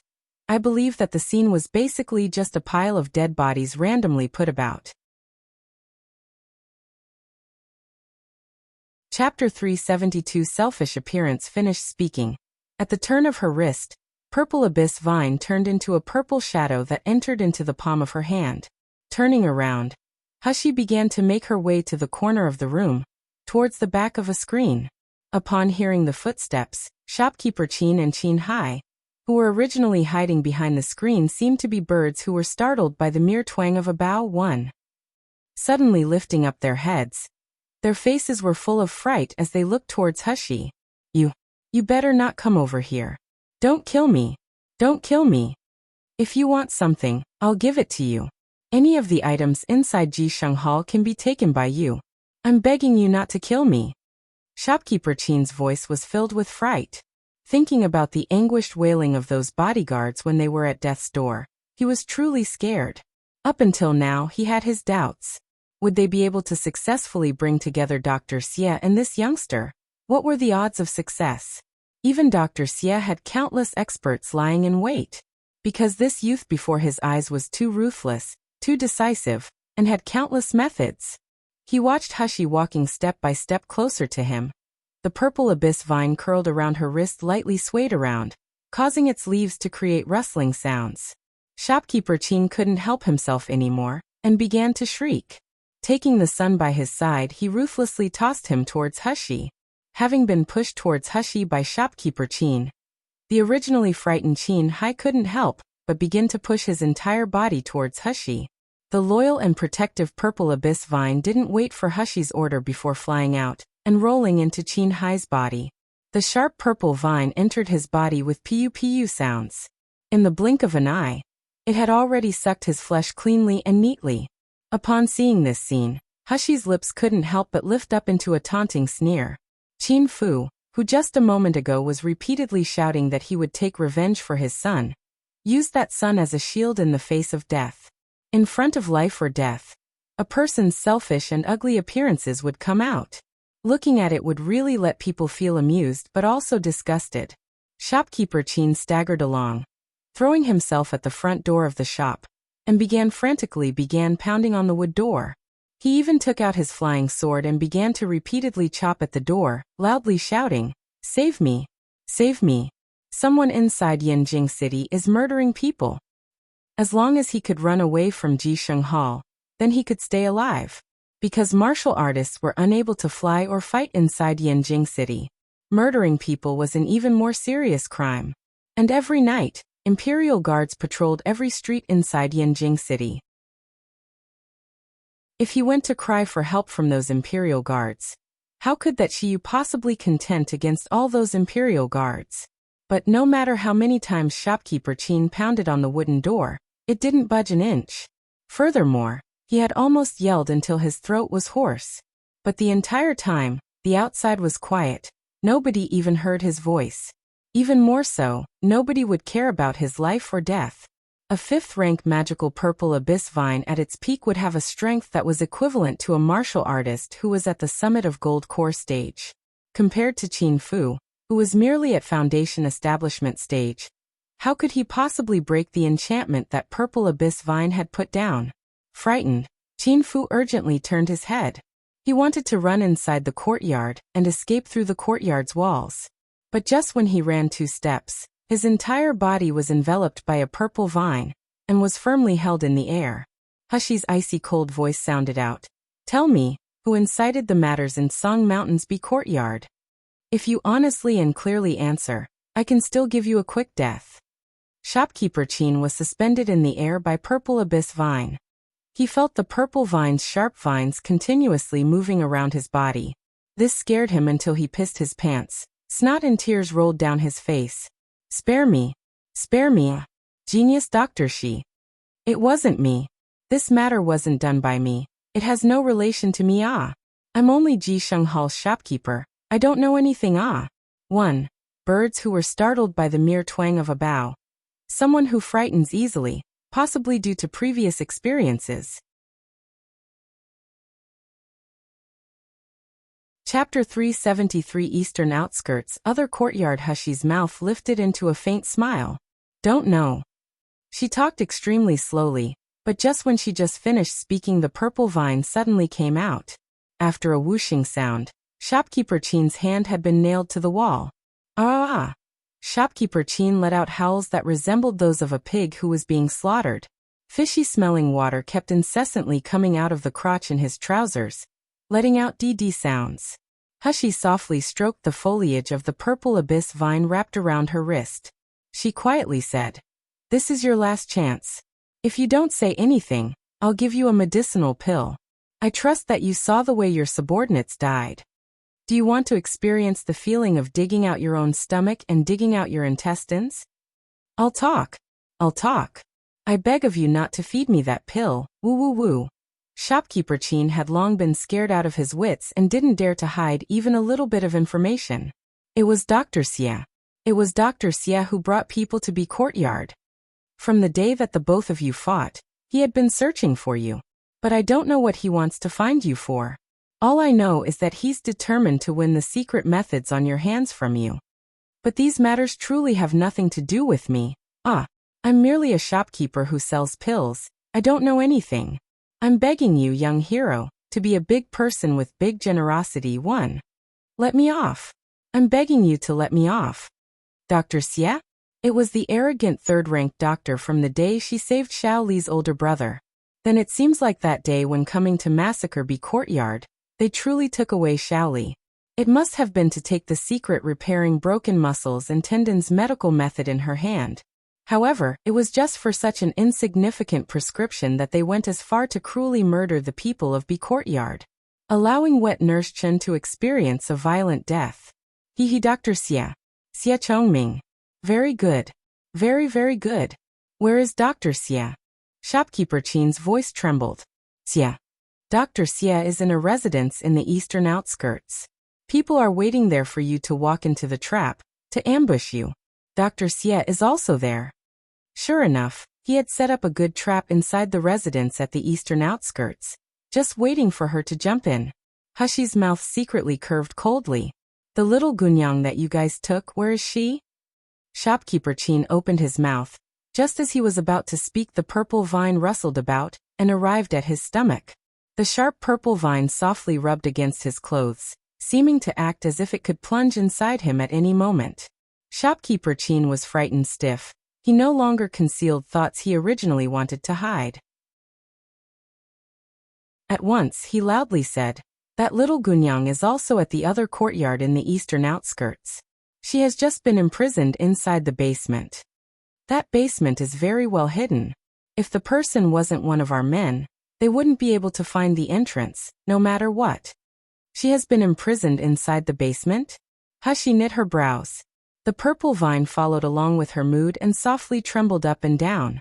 Shopkeeper Chin's body continually kept shrinking backward. Wailing, "Genius Dr. Shi, I have the map for the residence in the eastern outskirts in my hand. It even has the entrance to the basement on it. I'm willing to hand over the map of the residence as well as the method to getting into the basement to you. I only beg of you to spare my life. I beg you to spare my life." Hushi narrowed her eyes and arrogantly looked at him. "If the map you take out is real, I can spare you. But if the map is fake, even if I let you off today, in the future I have 10,000 ways to let you experience a life worse than death. I absolutely don't dare to deceive young hero." Having heard what was said, Shopkeeper Chin was overjoyed at the good news. His entire being frantically arrived in front of a medicinal cabinet. Softly he patted it a few times when suddenly, there was a pung sound and a medicinal cupboard appeared. Afterward, a piece of craft paper too appeared alongside a jade slip inside the medicinal cabinet. A big person with big generosity. Big person. Is Shopkeeper Chin saying that Hushi is superior to him in every way? 2. Craft paper. Craft paper is paper or paperboard produced from chemical pulp produced during the craft process. Chapter 374 Massacre of an Entire Family. Hushi took the craft paper. Glancing at it, she discovered that the drawing on it resembled the design of a building. And sure enough, there was a symbol marking the entrance and location of the basement. And that jade slip was actually the key to opening the basement. After Shopkeeper Chin handed over the map and jade slip, he warily watched Hushi. His voice trembled. "You agreed with me. As long as I handed you the map, you wouldn't kill me." "Naturally." Hushi walked outside as she stored away the map. Behind her back, Shopkeeper Chin's face exposed a sinister smile. The map had poison on it. The moment the poison made contact with blood, the person's throat would seal up. You just had to damage a little bit of skin, and you would be injured. Just moments prior, he saw Hushi's finger brush past a sharp point coated with poison. It was just that he didn't detect it at all. Or he simply didn't care for these small wounds. In the end, it was just a careless and inexperienced youth. He was still able to trick him with such a trap. Just by walking 2 steps out of the door, this youth would lose consciousness and fall to the floor. Additionally, the poison would completely engulf this youth's spiritual energy. Now he just had to wait to capture that youth and take him to Dr. Xie to take credit for his work. But Hushi, who was a step away from exiting, suddenly stopped in her tracks. Slowly turning around, she exposed a hidden smile. "Are you guessing that, as long as I step out a step, the extremely poisonous 7 steps intoxication on my body would flare up?" He discovered it. Unexpectedly, he had long since found out, and even found out that it was the 7 steps intoxication. Cold killing intent quickly flashed through Hushi's eyes, then disappeared. The purple abyss vine on her wrist came out as if it was a phantom. Shopkeeper Chin's eyes were wide open and he frantically shouted out, "You said that you wouldn't kill me." The purple abyss vine quickly pierced into his skull. Inside his skull, it turned around in a circle before it unwillingly returned to Hushi. Enchin's shopkeeper, who was previously kicking up a racket, now had a foolish expression on his face and continuously kept laughing. His entire body no longer had any trace of spiritual energy, and his eyes were empty. He was clearly already an idiot. Hushi withdrew the purple abyss vine and slowly said, "I did say I wouldn't kill you because letting you live this way, compared to dying. This is far more interesting." Saying this, Hushi's long and thin finger spun around in the air. In the blink of an eye, the purple abyss vine seemed to have received a command. In an instant, it flew up and turned into a purple phantom, entering inside her body. After about an hour passed, people finally discovered that there were frightened shrieks coming from Jisheng Hall. It was the voices of the little manservant who had lost consciousness, and the innocent part-time workers. Their shrieking attracted the attention of everyone nearby, including the Imperial Guard. But upon seeing the miserable scene, everyone couldn't help but hold their breath and feel a chill going up their back. Every one of the corpses were nothing but a thin layer of skin covering bone. Each one had wide open eyes that were filled with fright. This allowed the medicinal hall that was used to save people turn into a place more frightening than hell. One after another, everyone was trying to guess who was so vicious and merciless, who was so reckless and bold, even going as far as to completely massacre Ji Shenghal's family in front of the Imperial Guard. In addition, they were also able to escape without a trace. At this moment, Hushi, the ruthless murderer, everyone was spiritedly discussing, had long since arrived at the eastern outskirts' other courtyard. Moreover, with the purple abyss vines concealing abilities and the map, she was able to successfully locate the basement's entrance. One made contact with blood, the person's throat would seal up. It's essentially saying that this poison is extremely potent. The moment it touches blood, you're done for. Chapter 375 Abandoned Haunted House. After leaving Ji Shenghal, Hushi never stopped advancing towards the other courtyard in Yanjing City's eastern outskirts. Inside Yanjing City, you couldn't fly with your sword, so Hushi exhausted her qinggong. At Su Shi 1, Hushi was able to see the area 3 li north of the eastern outskirts. A small unremarkable hill sat here. An official road led up to the eastern side of this hill, but because it was night time, people on the road had long since been scarce. On the west side of the hill, there was a house that seemed to be particularly gloomy and shabby. From far away in the dark night, one could only see a yellow piece of paper that was stuck to black painted doors. The piece of paper fluttered about in the wind whenever it blew. There weren't any decorations at the door, nor was there a plaque. Even the eaves were sunken in, exposing a fist-sized hole. The whole house seemed to have merged into one with the surrounding night. Just by looking at it would cause someone to feel a type of gloomy cold. If an ordinary person were to be walking along this official road and happened across this residence, they would definitely think this was an abandoned haunted house.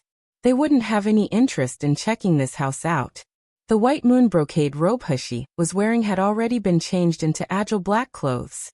She didn't use any spiritual energy, just her qinggong to jump over the wall. All her actions were soundless. Even the bats hanging on the eaves weren't disturbed by her presence. Using the map Hushi took from shopkeeper Qin, Hushi quickly made her way through the house. And along this road, Hushi saw many martial artists hidden inside the house. At the very least, they were at high-rank foundation establishment stage.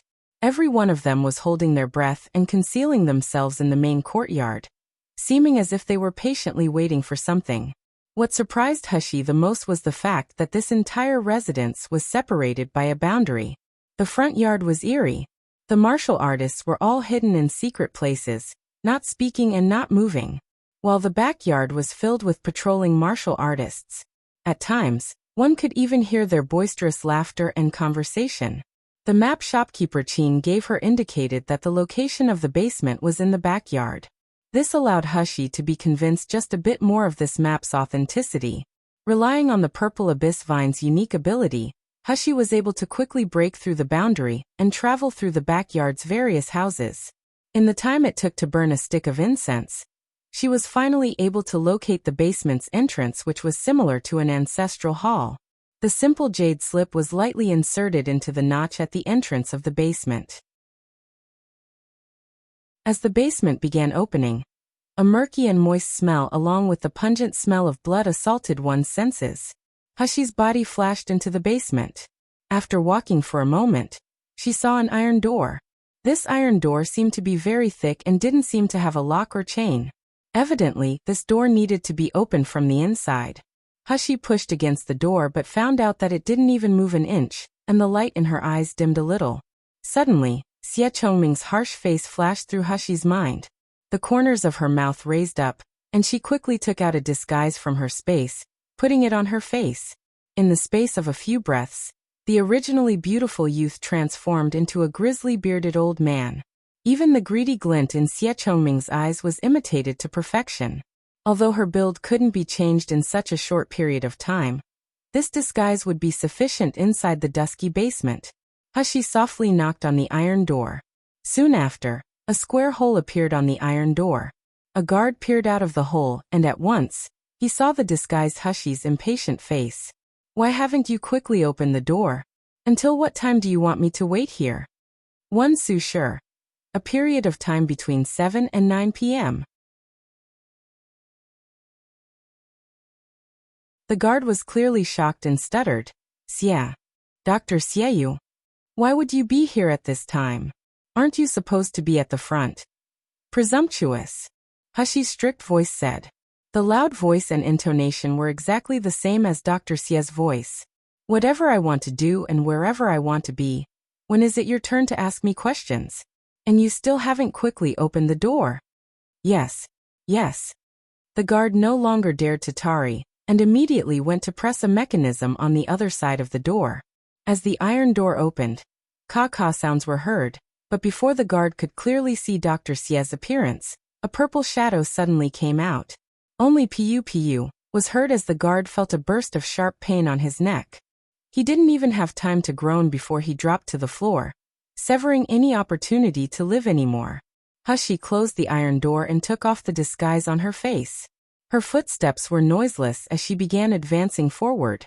The further she walked in, the more pungent the stinky and bloody smell became, causing one to feel even more nauseous.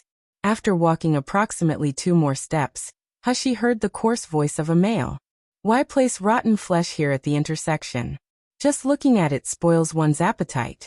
Why haven't you quickly tossed it to a corner? Soon after, another person's laughing voice answered. This isn't some rotten flesh, they're clearly still alive.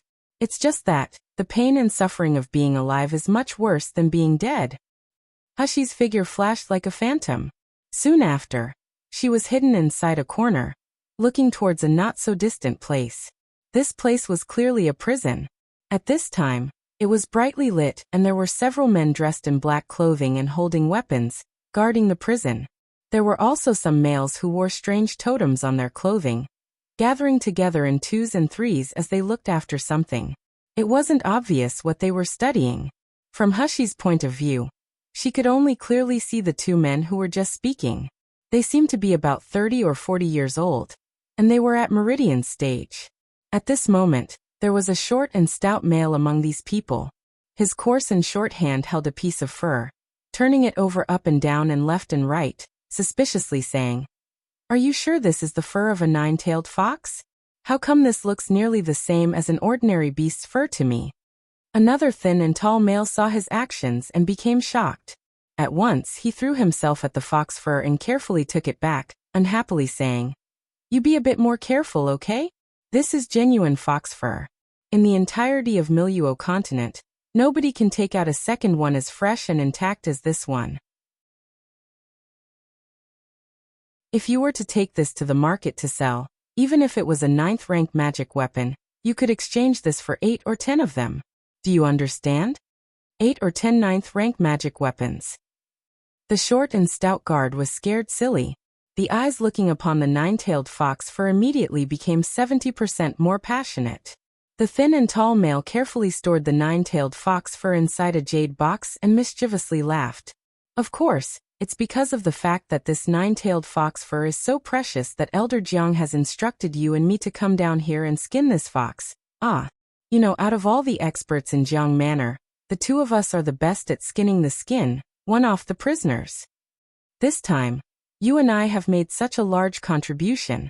When Elder Jiang evaluates us, he'll surely bestow countless rewards to the 2 of us. When the short and stout heard these words, he immediately felt proud of himself and laughed. That's only natural. We're even able to skin off human skin completely and fully without any part of the skin receiving any damage. Don't even mention this small fox.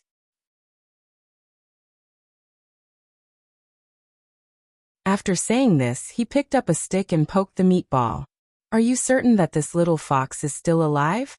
The previous people who had their skin peeled off only lived for 2 hours. Seeing that the time they were suffering and in pain didn't last long, your daddy, out of sorts.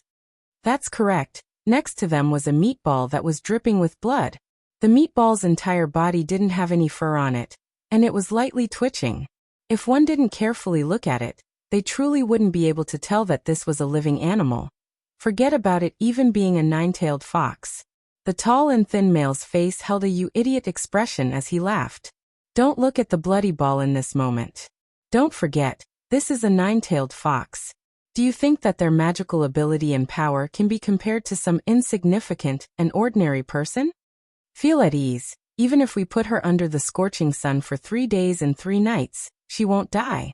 Only this feeling is definitely 100 times more painful than dying. Hee hee. The short and stout guard's face had an excited expression. After Elder Jiang gets those extinct methods from that so-called genius doctor, it would be better to take this little fox out and let the sun shine on it. Up until now, I still remember the miserable shrieks the fox emitted when we were skinning her. This sound is truly too wonderful. It's even more exciting than torturing 100 people. The tall and thin guard's eyes were also filled with light, but he shook his head. Forget it, don't even dream about it. This is a nine-tailed spirit fox. Its fur isn't the only valuable item on it. All the flesh and bones on its body are treasured objects. Elder Jiang specifically instructed that her body couldn't have any damage. If you truly toss this little fox aside and let it die, then just wait and see how Elder Jiang will punish you. Fine, fine. Got it. The short and stout guard's enthusiasm waned. But thinking about this little fox's origins, he couldn't help but exclaim in admiration. I didn't expect Dr. Xia's luck to be so good. The hostage he randomly took turned out to be a nine-tailed fox. Wait for that young genius doctor to be captured. Dr. Xia's achievements will turn big profits. Perhaps the entire family will even receive rewards. Hee hee, can Dr. Xia's awesomeness compare to Elder Jiang's? The thin and tall guard sneered. With one look, Elder Jiang was able to tell that this little Gunyang was a nine-tailed fox. Moreover, in a short amount of time, he was able to turn her submissive. There wasn't even an opportunity for her to use the self-exploding enchanted pill. Naturally. The short and stout guard laughed. Who is Elder Jiang? Whether it's medical expertise or cultivation stage, he's number one. Most of all, opening up this underground test pharmacy, it's truly too much like my heart's intention. Hee hee. But saying this little fox's age is so small, but her temper is truly fierce. If it weren't for Elder Jiang's vigilance, she would have been able to use the self-exploding enchanted pill. If that was really the case, our entire prison and test pharmacy would be finished. Zazie, this is merely a little fox who grew a tail. Unexpectedly, it's so difficult to deal with. If it were to grow 9 tails, then it would be even more difficult. The tall and thin man also had some lingering fears and shook his head. If it becomes even a little bigger, I'm not sure we can handle it. So our luck is too good. In this world, there are very few nine-tailed spirit foxes. If we allow them to grow up, even mighty nascent soul-stage martial artists would be unable to deal with them, let alone us. Hee hee, unfortunately, this little fox has only recently changed into human form. To add on to that, it didn't run away in order to risk its life to protect the people inside B courtyard. If not, she could have run off into the mountains and fields. Based on a fox's agility, we wouldn't be able to easily find her.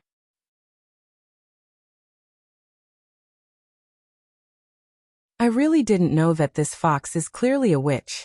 Why would it risk its life to protect those lowly people? If not, it wouldn't have been so easily captured. It really is too stupid, ha ha ha. The two men simultaneously burst into laughter. But before they finished laughing, they suddenly became quiet.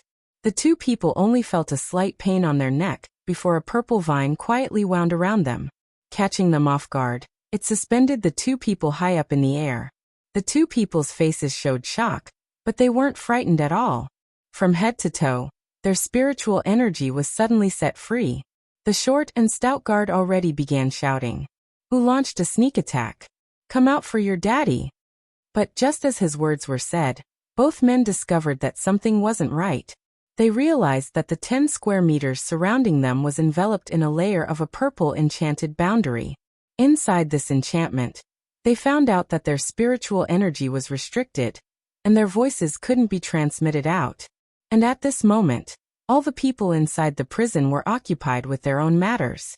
Nobody bothered with what was happening at this side of the prison.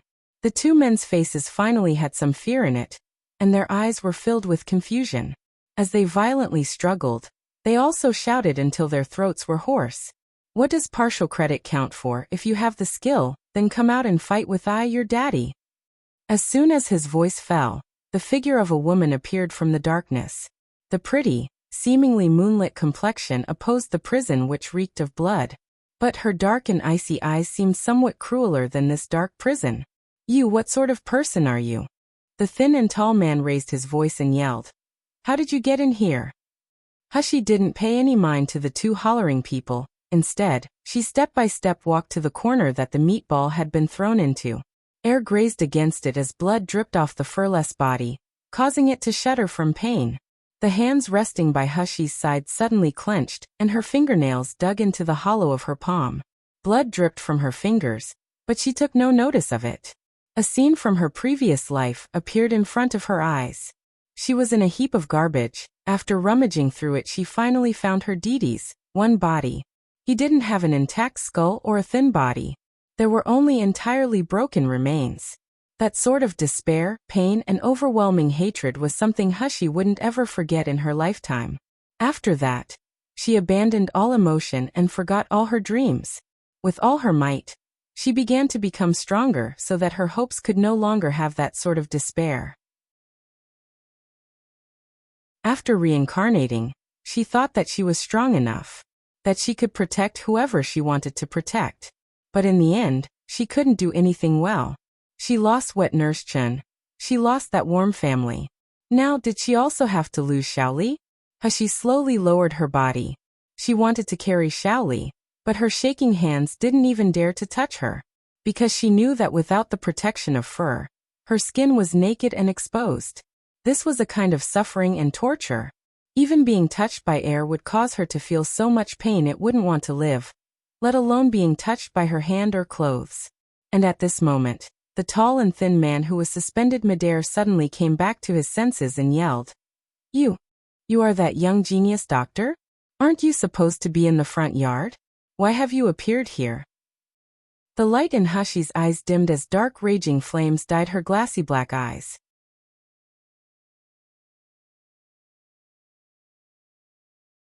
She slowly stood up and looked towards the two people being suspended in the air by the purple abyss vine.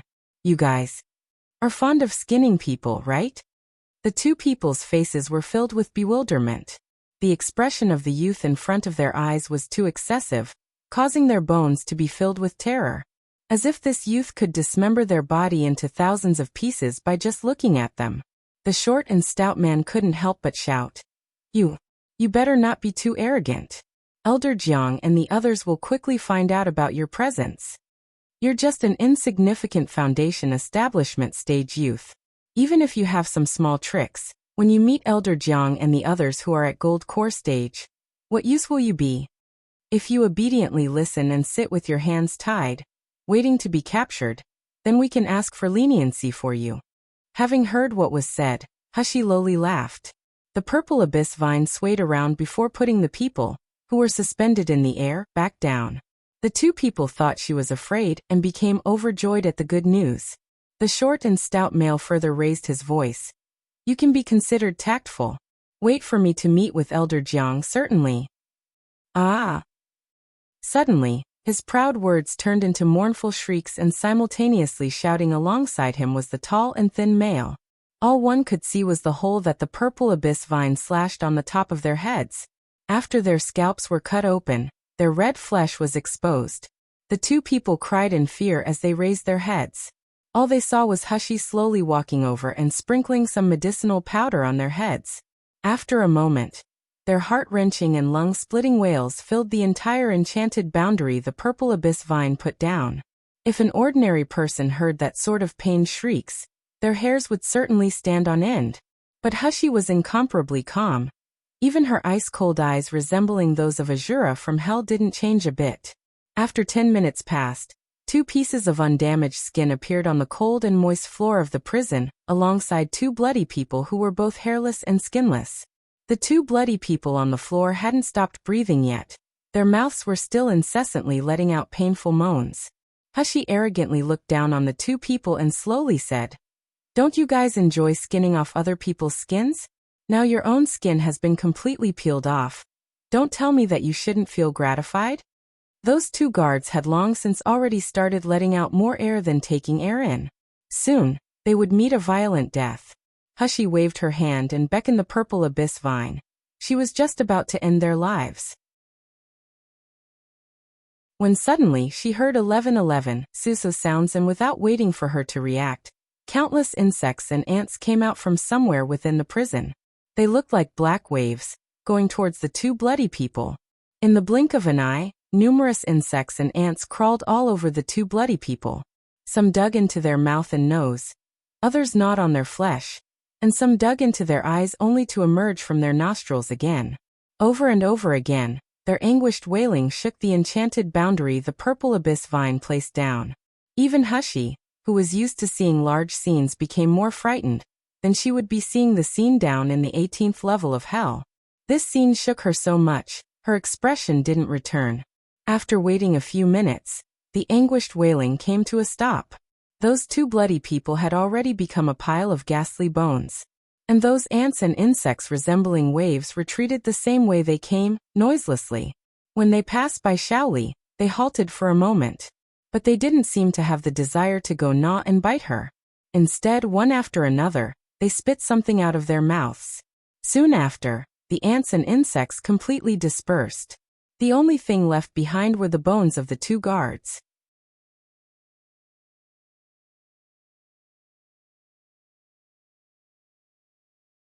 In addition, Dandan was still crying so brokenheartedly, causing him, the little golden dragon, to feel even more despondent.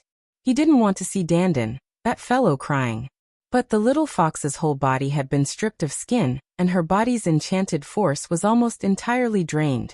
He was afraid that even if the previous master of Zijin Palace reincarnated, he wouldn't be able to save the little fox's life. The human race was truly avaricious and repulsive. Although they already captured the little fox, they still wanted to skin her. They were no better than beasts. Dandan was still crying while he embraced Hushi's neck. "Mother, I don't want Xiaoli Jiejie to die. You save her, okay?" At this moment, Hushi's gaze rested on the substance that the insects and ants spit out. As she looked, the suspicion in her eyes slowly turned into surprise. Hearing Dandan's words, she immediately replied, "Rest assured, I'll definitely save Xiaoli. Nobody could take away Xiaoli's life. These bastards can't, and neither can Yama." After she said this, the speed of Hushi's hands increased. She swiftly took out all kinds of tools from her space. Afterwards, she used spiritual power to wrap up Xiaoli and place her inside a bucket full of spiritual spring water. Upon entering the spiritual spring water, Xiaoli let out pained cries and her entire body ceaselessly trembled. Without any fur protecting her, even if she touched the purest spiritual spring water, it would still cause her to feel so grieved, she would wish she was dead.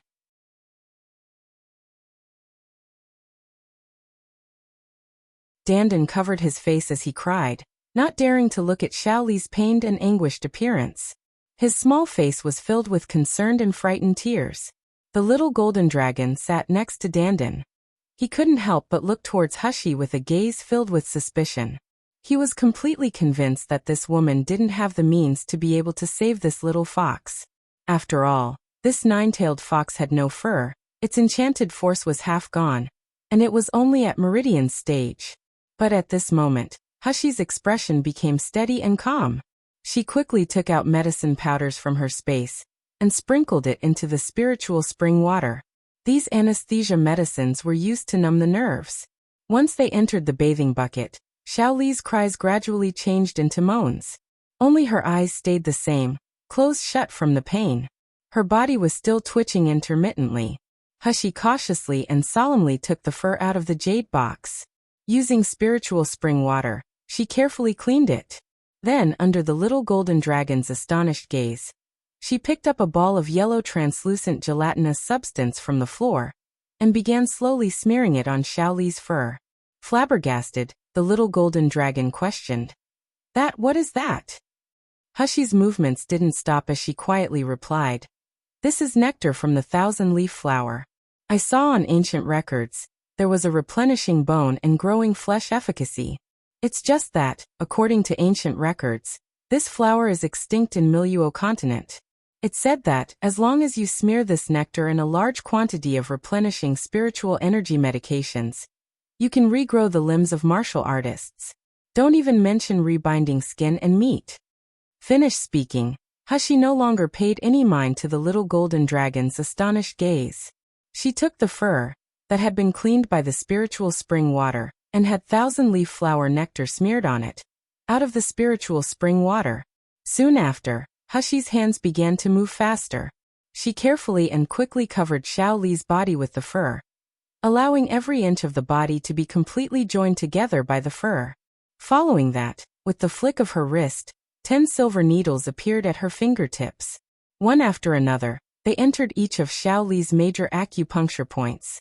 After the time it took to burn a stick of incense passed, Xiao Li's body was densely packed with numerous silver needles. And Hushi's complexion turned pale. She had used past the limit for her spiritual energy. The spiritual spring water in the bucket, for some unknown reason, began to lightly boil. As time passed, the fur that had been draped over Xiao Li's body also began to slowly truly combine together with her body. Xiao Li's originally tightly closed eyes began to slowly open, and upon seeing Hushi's silhouette, her eyes brightened. "Miss, you came back." Hushi nodded her head. "Yes, I came back." "Xiao Li, refrain from talking for now and obediently turn around your enchanted force. Allow your body to recover." Dense pain and guilt rose in Xiao Li's eyes. Her voice trembled as she said, "Miss, I couldn't save Wet Nurse Chen and couldn't save B Courtyard's people. You gave B Courtyard to me, but forgive me, I'm no good." "Xiao Li, don't talk anymore." Hushi's hands tightly clenched into fists, hoarsely saying, "Shi Jia and the others didn't die. I already brought them back to life. All you need to do right now is keep on living, stay by my side, and wait for your Gitch to come back." Shi Jia didn't die. Too good. At this moment, Xiao Li clearly had the appearance of a little fox as her face flashed with a brilliant smile. "Miss is truly too awesome. I really admire you, to be able to continue and follow by Mrs. side. I want to always follow by Mrs. side. And Gidge, we will never separate."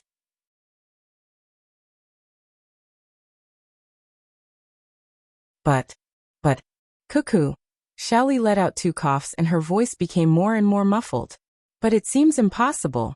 My enchanted force is already broken. There's no way I can continue to stay by Mrs. side. I'm sorry, miss.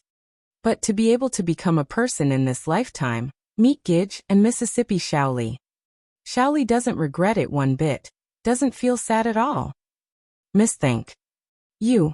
As she was speaking, Xiao Li's voice became weaker and weaker. The little fox's body slowly submerged deeper into the spiritual spring water. The enchanted force on her body scattered at a speed visible to the naked eye. In the wake of her enchanted force disappearing, the fur on her body became darker and darker. Her life's breath also gradually faded away. "Xiao Li Jiejie!" Dandan cried, wanting to throw himself over there, but he was firmly held back by the little golden dragon. The little golden dragon's facial expression also showed grief. At this moment, Hushi blankly stood in one place. Her teeth bit down on her lip, and even after her lip split, she didn't notice. Suddenly, a brilliant light shone in her eyes and a purple undercurrent violently surged up. The voice that came out was determined and sounded like crashing ice crystals. "Xiao Li, I already previously said that I would protect you from death, so I certainly won't let you dissipate from this world. If I, Nalan Hushi, can't even protect the people by my side, what's the point of my second life?"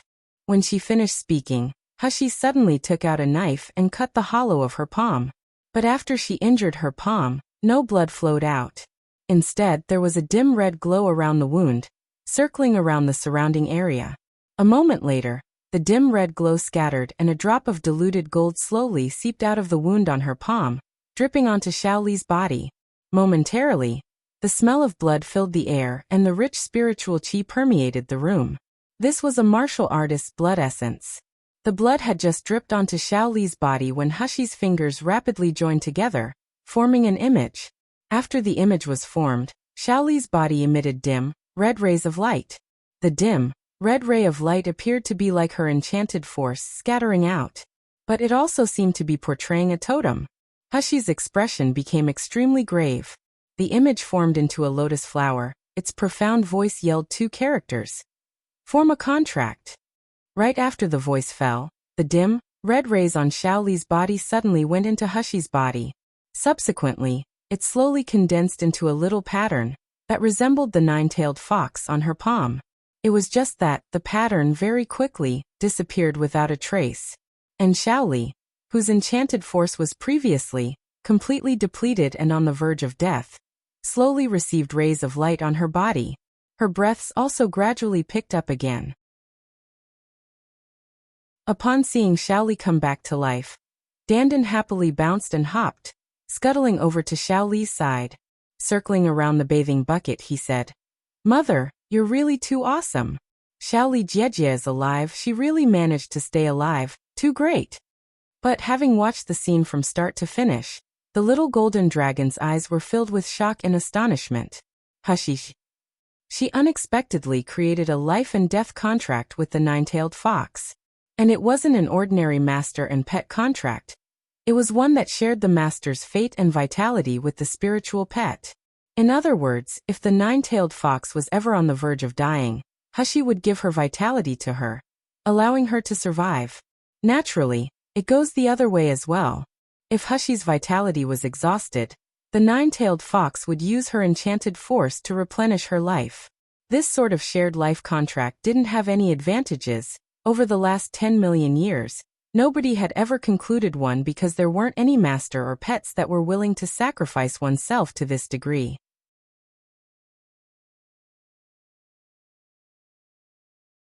Furthermore, this little fox was clearly very weak. For Hushi and her to form a contract, it would only burden her. But Hushi did it.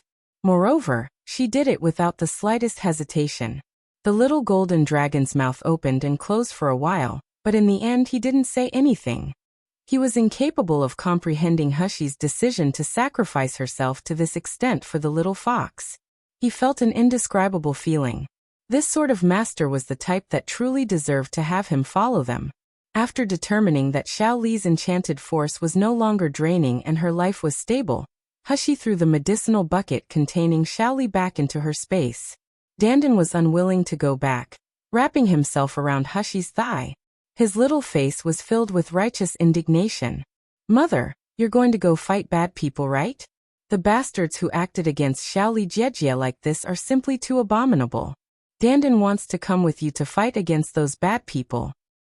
Hushi looked at Dandan's gleaming eyes that were filled with burning rage, and lightly rubbed his head. "You can rest assured. Mother will definitely make sure that group of brutes pays the proper price for their actions. It's just that Xiao Li Jiejie is alone in my space. So lonely, and she hasn't even completely recovered from her injury. She needs someone to look after her. Dandan, you obediently stay inside the space and look after Xiao Li Jiejie, okay?" Although Dandan's origin wasn't ordinary, he was extremely weak currently. Just now, he had watched on helplessly as Xiao Li endured hardship. How could she let her own darling suffer hardship? So, Hushi could only use these words to divert Dandan's attention. After all, Dandan was most concerned with Xiao Li's fate at the moment. Sure enough, after Dandan listened to her words, an embarrassed expression showed on his face. Dandan wants to accompany Xiao Li Jiejie, and wants to look after Xiao Li Jiejie. But Dandan also wants to be at Mother's side to fight against the bad people together. The little golden dragon, who off to the side and had been silent up until now, suddenly said, "I'll accompany Lao De One to teach a lesson to that group of bad people. Dandan, you obediently stay in the space and look after the little fox." Dandan was startled, turning his head to look at the little golden dragon. Hushi knit her brow, and was just about to refuse. The little golden dragon flew into the air, and promptly lifted his head up. "Don't underestimate me. Ever since I ate the divine dragon fruit, my strength has improved by a lot.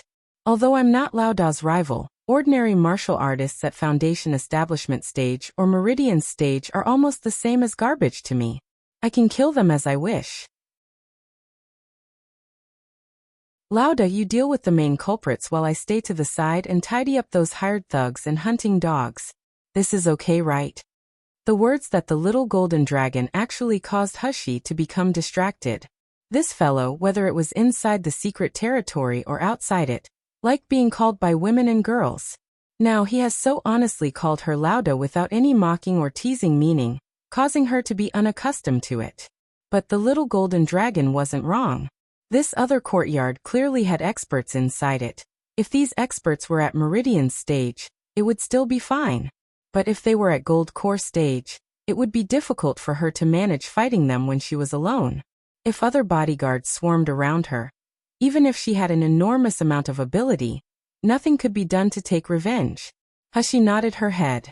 Okay, you can follow by my side. Just remember, if there's danger, immediately run. Don't pull my leg. 2. The little golden dragon's face twisted, thinking. Benzung is a grand golden dragon who's acting as your supporting person. Yet you still suspect that I'll hold you back. This woman was simply to. I forget it.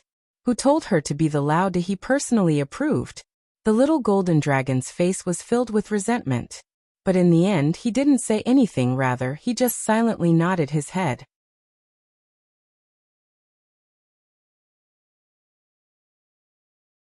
Hushi rubbed Dandan's head this time.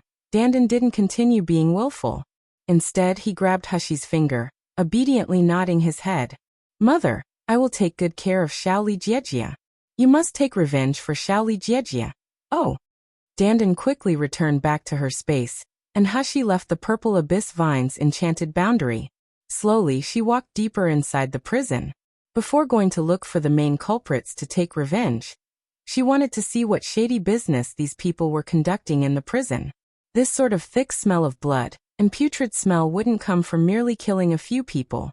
Hushi had already previously mentally prepared herself. But when she walked into the deepest part of the basement, the scene in front of her shocked her so much. Her breathing stopped for a few moments. Just after turning a corner, Hushi heard the sound of a child crying. At this moment, several men wearing eccentric clothes were in the process of tying 2 young children to a stone table.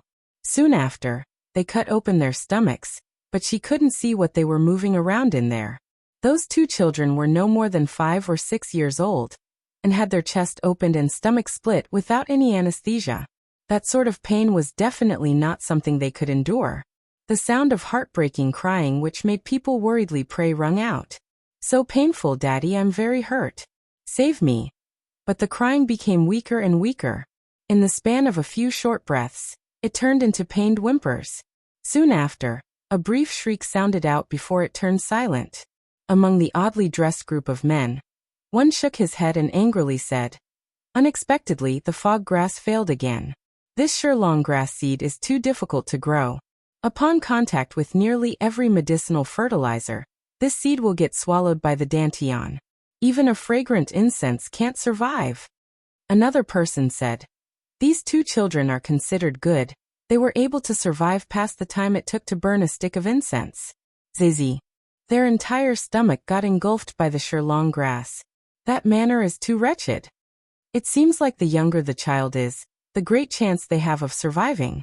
Next time we'll test it on a newborn infant. Correct. Correct. It's best if the parents are also foundation establishment stage. So the infant can certainly support the Shirling grass seed until it buds. The scene in front of Hushi caused her eyes to contract. The boy and girl laying on the stone bed had long since already stopped breathing. Their stomach had been pried wide open, and inside their stomach there were 2 gray blades of grass leaves reaching out. It's just that, they apparently seem to have already withered, softly hanging to the side. The 2 children lying on the stone bed had faces filled with anxiety and alarm. They were so small. They still hadn't understood the dirty and frightening things in this world. Nor had they enjoyed the beauty of life before their lives had been taken away in the most painful manner. Step by step, Hushi began walking forward. And at this moment, the group of men, surrounding the corpses of the 2 children, also discovered Hushi's presence. Who are you? Don't you know this is a restricted area? Who allowed you to casually come in here? Hushy's eyes were ice cold and her hands didn't hesitate. In an instant, a purple vine flew out. The sharp tip of the solid vine entered inside these people's bodies, making piu-piu sounds. These oddly dressed males didn't even have time to groan before they got turned into dried corpses by the purple vine. Hushy walked up to the two children's corpses, dazedly staring at them for a moment. Soon after, she extended her hand to softly close their two eyes. Lauda, quickly come. Come look at these. I'm unsure why the author said stone bed when she originally said stone table, but we'll just go with it, I suppose.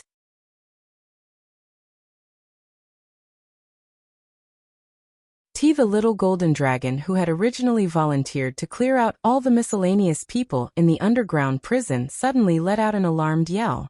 Hushy's figure flashed and appeared next to the little golden dragon's side. She was just about to ask the little golden dragon what was going on when Hushy saw the scene before her. Her mouth was wide open, and she was unable to say anything for half a day. This underground prison had a place to interrogate and torture prisoners, and the large sight that she had just encountered with the operating table. But the prison's deepest area had a tightly closed door. When this door was opened, what appeared was a world as terrifying and cruel as hell. She only saw every room had a collecting spirit spell. Inside each spell, there was a stone bed and each stone bed had a creature laying down on it. Some of these creatures were human, and others were magical beasts. But what caused people to become overwhelmed with horror was that these people and magical beasts had various kinds of spirit plants growing all over their body. These spirit plants grew out of their mouth, eyes, nose, and some others were coming out of their skin. These spirit plants were bright and gently swaying around in the spell. Apparently, they received an enormous amount of nourishment in the spell, and the people who had spirit plants crammed in their eyes, ears, mouth and nose. But unfortunately, their stomachs were still moving up and down. They were still breathing, they were alive. So much so that their expressions showed that they wished they were dead. Hushy sucked in a cold breath, slowly saying, "These brutes, are they really worthy to be called human?" Hushy recognized that she was vicious and merciless, cruel and cold to people. But that was only if other people angered her. Otherwise, she wouldn't kill them. She didn't treat other creatures' lives as grass, trampling over and tormenting them. Moreover, the scene in front of her eyes closely resembled the laboratory she rescued her Didi from in her past life. Using people as experimental mice in an experiment. Cutting, maltreating, and torturing as they wished just in order to achieve their base. Just in order to fulfill their own greedy desires. The little golden dragon was also startled by the scene comparable to hell in front of him. He shivered, his mouth and tongue was dry for half a day before he was able to say anything. I thought that these types of bloody, cruel, and dark methods to raise these bound black spirit plants had already become extinct in Milieu continent. I didn't think that these people were so bold, daring to secretly do such inhumane experiments in the basement of this desolate residence. Hushy turned her head. You know of this experiment? The little golden dragon nodded his head. With a grave expression he replied, 1,000 years prior, there were some martial artists who discovered that martial artists with spiritual energy abundant bodies had the best nourishment for bound black spirit plants. Bound black spirit plants were precious and hard to look for. They were even more difficult to raise, but they were extremely useful in every single aspect. In order to gain more resources and satisfy their greed, this group of people began capturing all kinds of creatures. Without sparing any methods, they began to forcefully raise bound black spirit plants. The method of forcefully raising the spirit plants are extremely cruel. The martial artists who are used as nourishment couldn't live, nor could they die. 1. While they were alive, they had to bear the pain of their body being ripped apart until the nutrients in their bodies were completely taken by the spirit plants. In the beginning, these people used magical beasts to forcefully raise the plants. But they slowly realized that the magical beast's ability to nourish the spirit plants couldn't compare to the abilities of martial artists. Subsequently, they began to abduct martial artists to use as fertilizer. These martial artists got the name medicinal fertilizer. Later, because too many martial artists were worried and this method to forcefully raise the plants was too cruel, 3 kingdoms united to boycott it. The people who used forceful methods to raise the plants through medicinal fertilizers were completely massacred by the angry relatives and friends of the martial artists who were harmed. One couldn't live, nor could they die. The martial artists wouldn't be actually living, they would basically be forever stuck in a half-conscious state.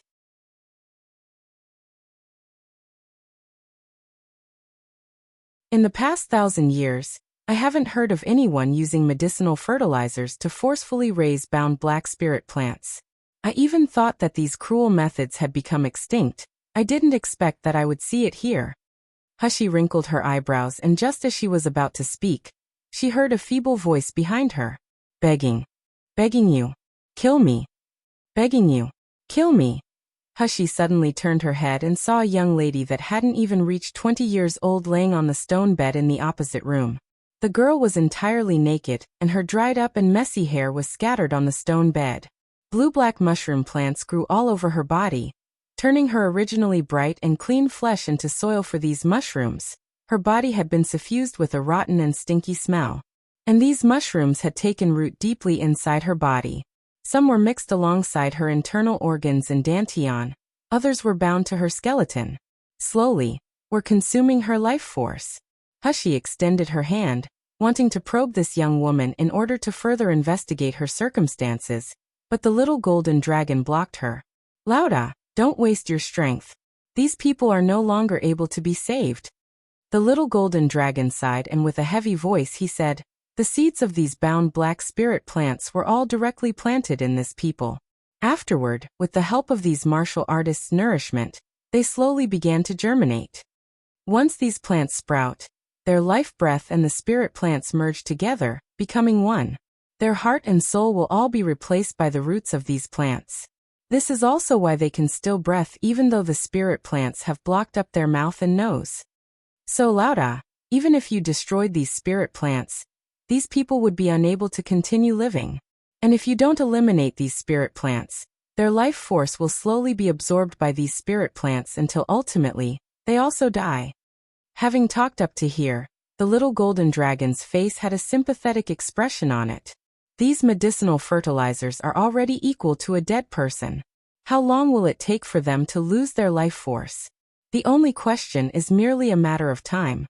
Furthermore, if they die because the bound black spirit plants absorbed all their life force, their mind will be entirely wiped out, so much so that they wouldn't have a chance to reincarnate.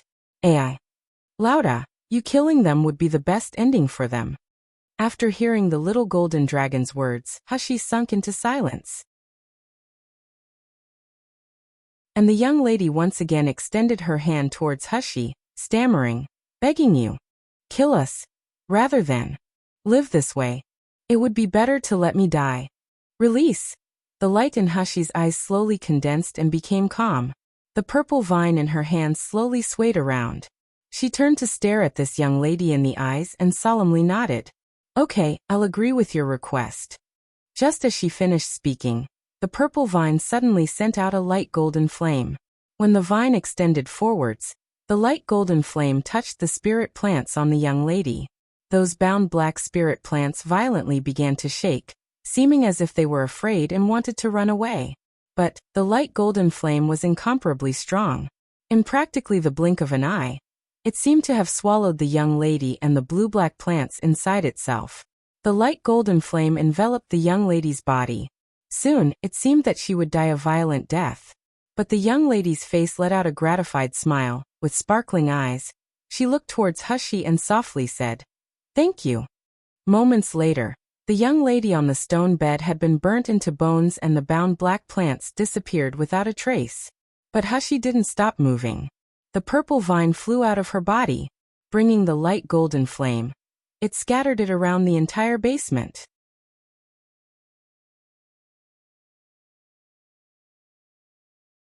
Wherever the golden flame went, nothing escaped being burned.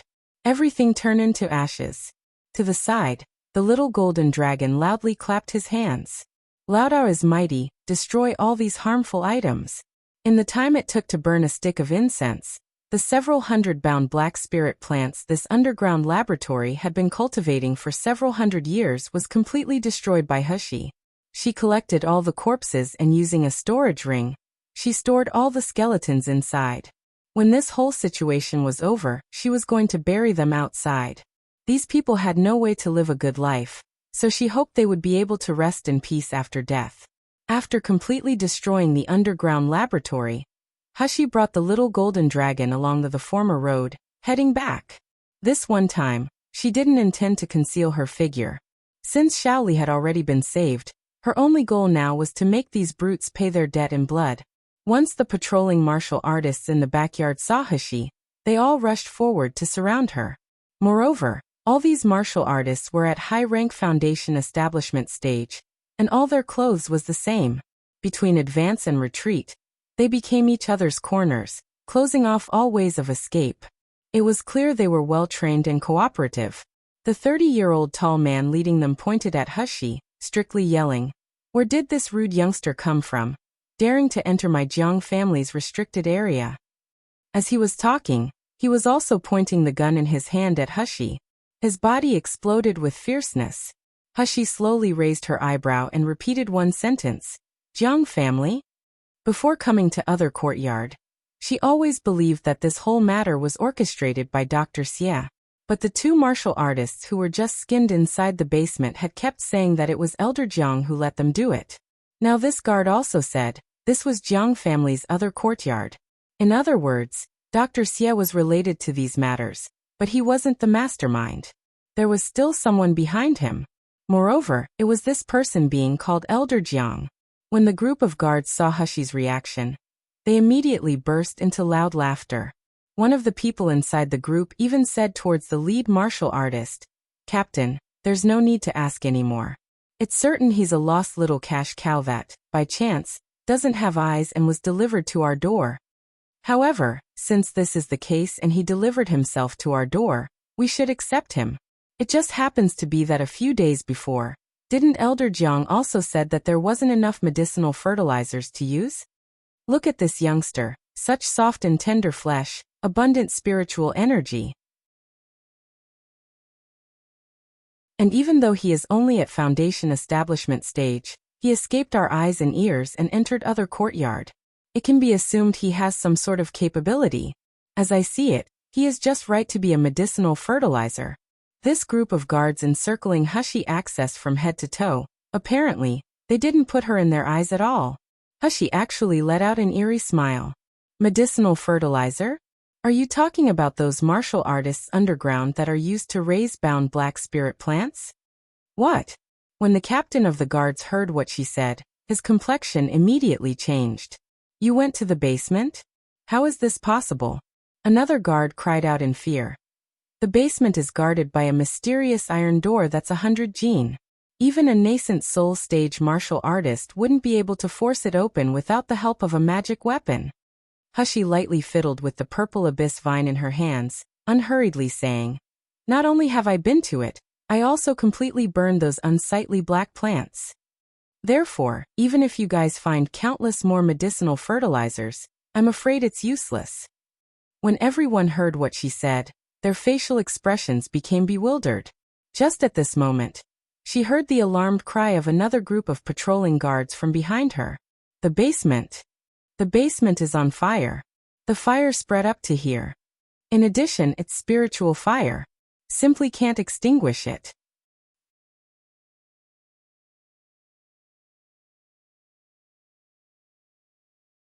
In the blink of an eye, the bewilderment in the faces of these several people completely changed into alarm and astonishment. The captain of the guards made a prompt decision, saying to the guard next to him, "You quickly go notify Elder Jiang. You others people follow me up. Get this reckless youth captured for me. Really has eaten a leopard's guts, actually daring to come to my Jiang family's territory, and behave so atrociously.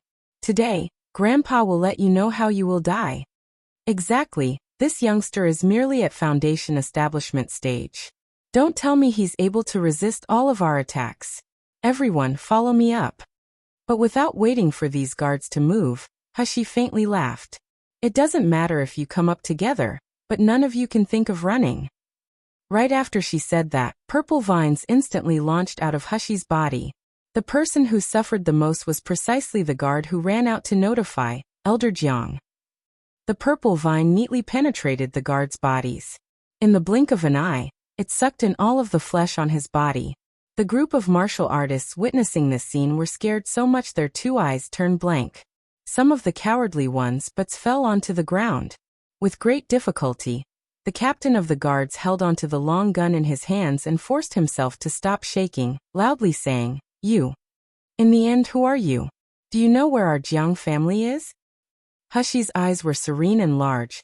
They didn't contain a trace of human emotion in them. Her mouth lifted into a brilliant smile. It added to her beautiful appearance, making her seem prettier, like moonlight. "You're asking who I am?" she slowly asked, even going as far as to carry a somewhat tender intonation, saying, "I am the death god that will bring you guys to hell." Her words had barely sounded out when the purple vine that had already flew out and was suspended in the air acted as if it had received an order. Without stopping, it advanced towards several people. All one heard was "Kassier," and in an instant, these several martial artists' necks had been twisted and the vine had sucked up all their flesh. But there were a few martial artists who escaped the purple vine's first attack and let out mournful calls for help. Hushy's face didn't show the slightest bit of panic, so much so that she was still filled with interest and jumped on top of a fake mountain. While sitting on the fake mountain, she swung her legs back and forth. If there wasn't the shadow of the purple vine flashing about by her side, people from far away would have believed they were looking at a snow-white and jade-skinned, delicate and elegant, innocent and pure little youth. In the blink of an eye, this entire team of martial artists had been completely massacred by the purple abyss vine. The purple abyss vine noiselessly returned to Hushy's hand, its purple leaves intimately rubbed against the white, jade-like wrist. And at this time, the other martial artists inside other courtyard heard this group of martial artists' miserable shouting. Soon, there was many martial artists quickly making their way over here. There were clearly quite a few people here that had a high level of strength. A large part of them were at the summit of foundation establishment stage, but there were also quite a few martial artists who were at meridian stage. When this group of people arrived at the scene of the murder, they were startled by all the skeletons in front of their eyes. What exactly is going on? They heard the screams and rushed here, but what they saw wasn't a fighting scene. Instead, it was a floor filled with bones of the dead. Suddenly, someone pointed at one of the skeletons among the corpses, crying out in fear, "Lauda, this is Sun Gang's butterfly sword." Sun Gang, it was precisely the captain of the guards from before. And at this moment, as this group of people looked on, they also discovered that the clothes these corpses were wearing were those of guards from other courtyard. The middle-aged man that brought the group over suddenly reacted. His pair of eagle-like eyes looked straight at Hushy, who was sitting on top of the fake mountain. "Who is your distinguished self? Coming to my Jiang manor to cause trouble? Don't tell me you're impatient of living?"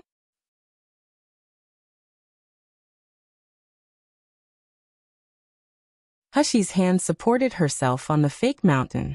Her head was tilted to the side, showing her elegant complexion and graceful snow-white neck. She slowly said, "I'm not impatient of living, but when looking at this group of unreputable people, I feel impatient.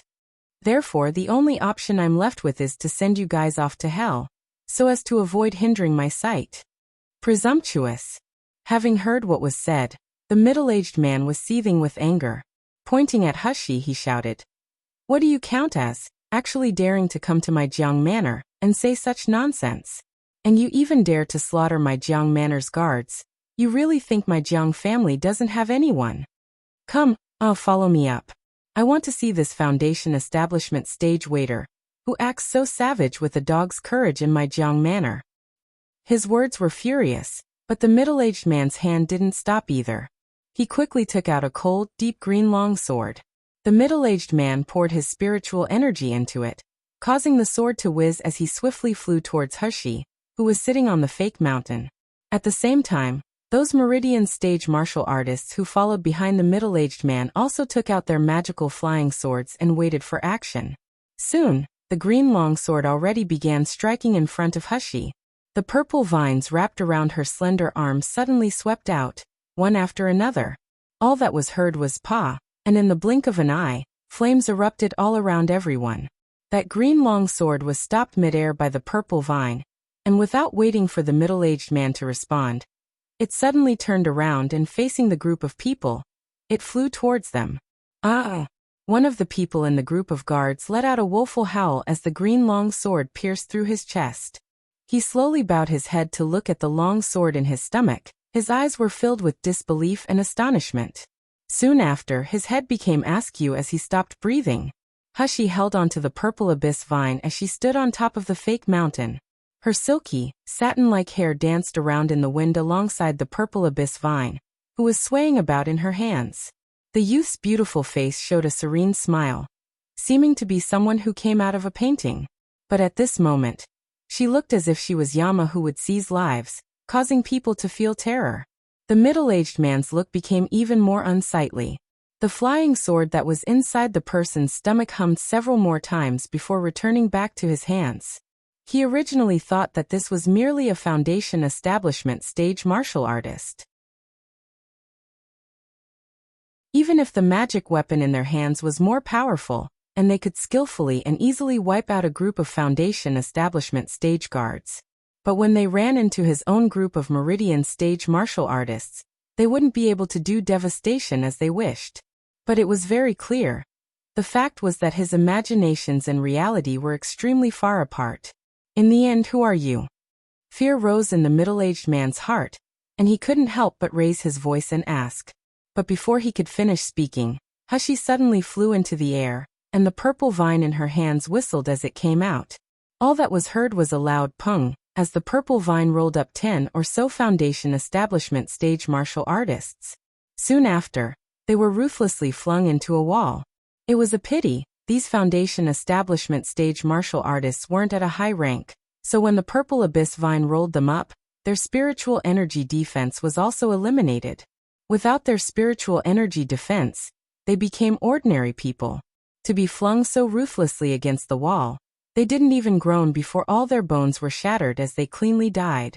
At this moment, the middle-aged man's facial expression was very alarmed. He was just about to call for everyone to go up together, when suddenly, there was the sound of someone clapping behind him. Soon after, an old man wearing a smiling expression slowly said, "Good skill, good magic weapon." Sure enough, the hero is a young man.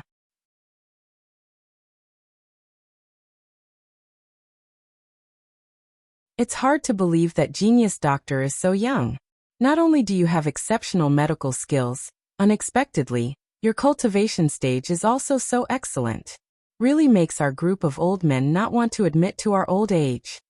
His words had just been said when Hushi saw the group of guards who were originally surrounding her, including the middle-aged man, all let out revering expressions. One by one, these several people all stepped aside, creating a road. At the end of the road, several tall, male silhouettes walked over. All she saw was a male wearing a gray cloth gown with a long beard. His eyes were fixed on Hushi. They were filled with jealousy and bitter resentment. But it wasn't Dr. Xie. Who was it? There was a 50 or 60-year-old man walking in front of Dr. Xie. His hair and beard was already grizzled and his face had even more pronounced wrinkles. This old man was clearly many years older than Dr. Xie, but the brightness in his eyes was hidden, and from head to toe. The movement of his spiritual energy didn't even leak out a tiny bit. This was clearly an expert. And seeing Dr. Xie's respectfulness when standing behind him, it explained that this person was other courtyard's master, and was also most likely the Elder Jiang these people kept mentioning. And behind Elder Jiang and Dr. Xie, there were also two robust males following behind them. Their entire body was filled with muscles, and looking at their cultivation, they had clearly already reached the summit of Meridian's stage, far surpassing the guards in this courtyard by quite a bit. Hushi only used her own special ability to examine, and could clearly see that this Elder Jiang's cultivation was already at the middle of Gold Core stage. With Hushi's current cultivation stage, any martial artists under Gold Core stage didn't have any importance to her. But if she opposed someone at Gold Core stage, especially someone at the middle of Gold Core stage, the outcome was unknown. Dr. Xie looked towards Hushi, The cold light in his eyes turned around before he chuckled. Elder Jiang, this is the person this subordinate spoke to you about on that day, genius Dr. Shi. Saying this, he looked towards Hushi and insincerely smiled. Genius Dr. Shi, you're wrong. We left a slip of paper at your house with good intentions and thoughts, inviting you over to be an honorable guest. Even if you weren't grateful, how can you sneakily infiltrate our other courtyard and even harm the guards here? Dr. Xie didn't get to finish speaking when Elder Jiang stopped him, insincerely saying, How do you speak Chongming? Genius Dr. Xie is the honorable guest we expected. No matter how she came, we still welcome her. Saying this, he beamed at Hushi. His expression and tone as he spoke was full of benevolence without the slightest hint of malice. We're honored by your presence, genius Dr. Xie. Your presence really brings light to my humble other courtyard. The people under my hand didn't recognize genius Dr. Xie and upset your distinguished self. Please don't take offense. Hushi's face also held a mild smile. Her exquisite 5 organs were faintly shone on by the candlelight in the dark night. Occasionally she looked innocent, and from time to time she looked demonic. The guards here didn't recognize me, so they acted out. Then the people in my B courtyard, they clearly knew, but they still acted out? Elder Jiang was startled. Looking at the youth in front of him, he became absent-minded for a moment.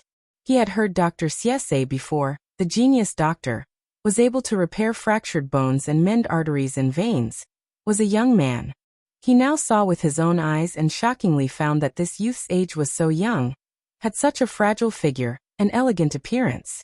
He clearly had the pretty complexion of a young lady, but his 2 eyes were piercing and frigid, as if one would shiver from just looking because of fright and coldness. That you're tuning in to the Li Mei's Wuxia Whispers YouTube channel. We're so grateful for your support, and don't forget to subscribe to join us on this incredible journey through captivating stories.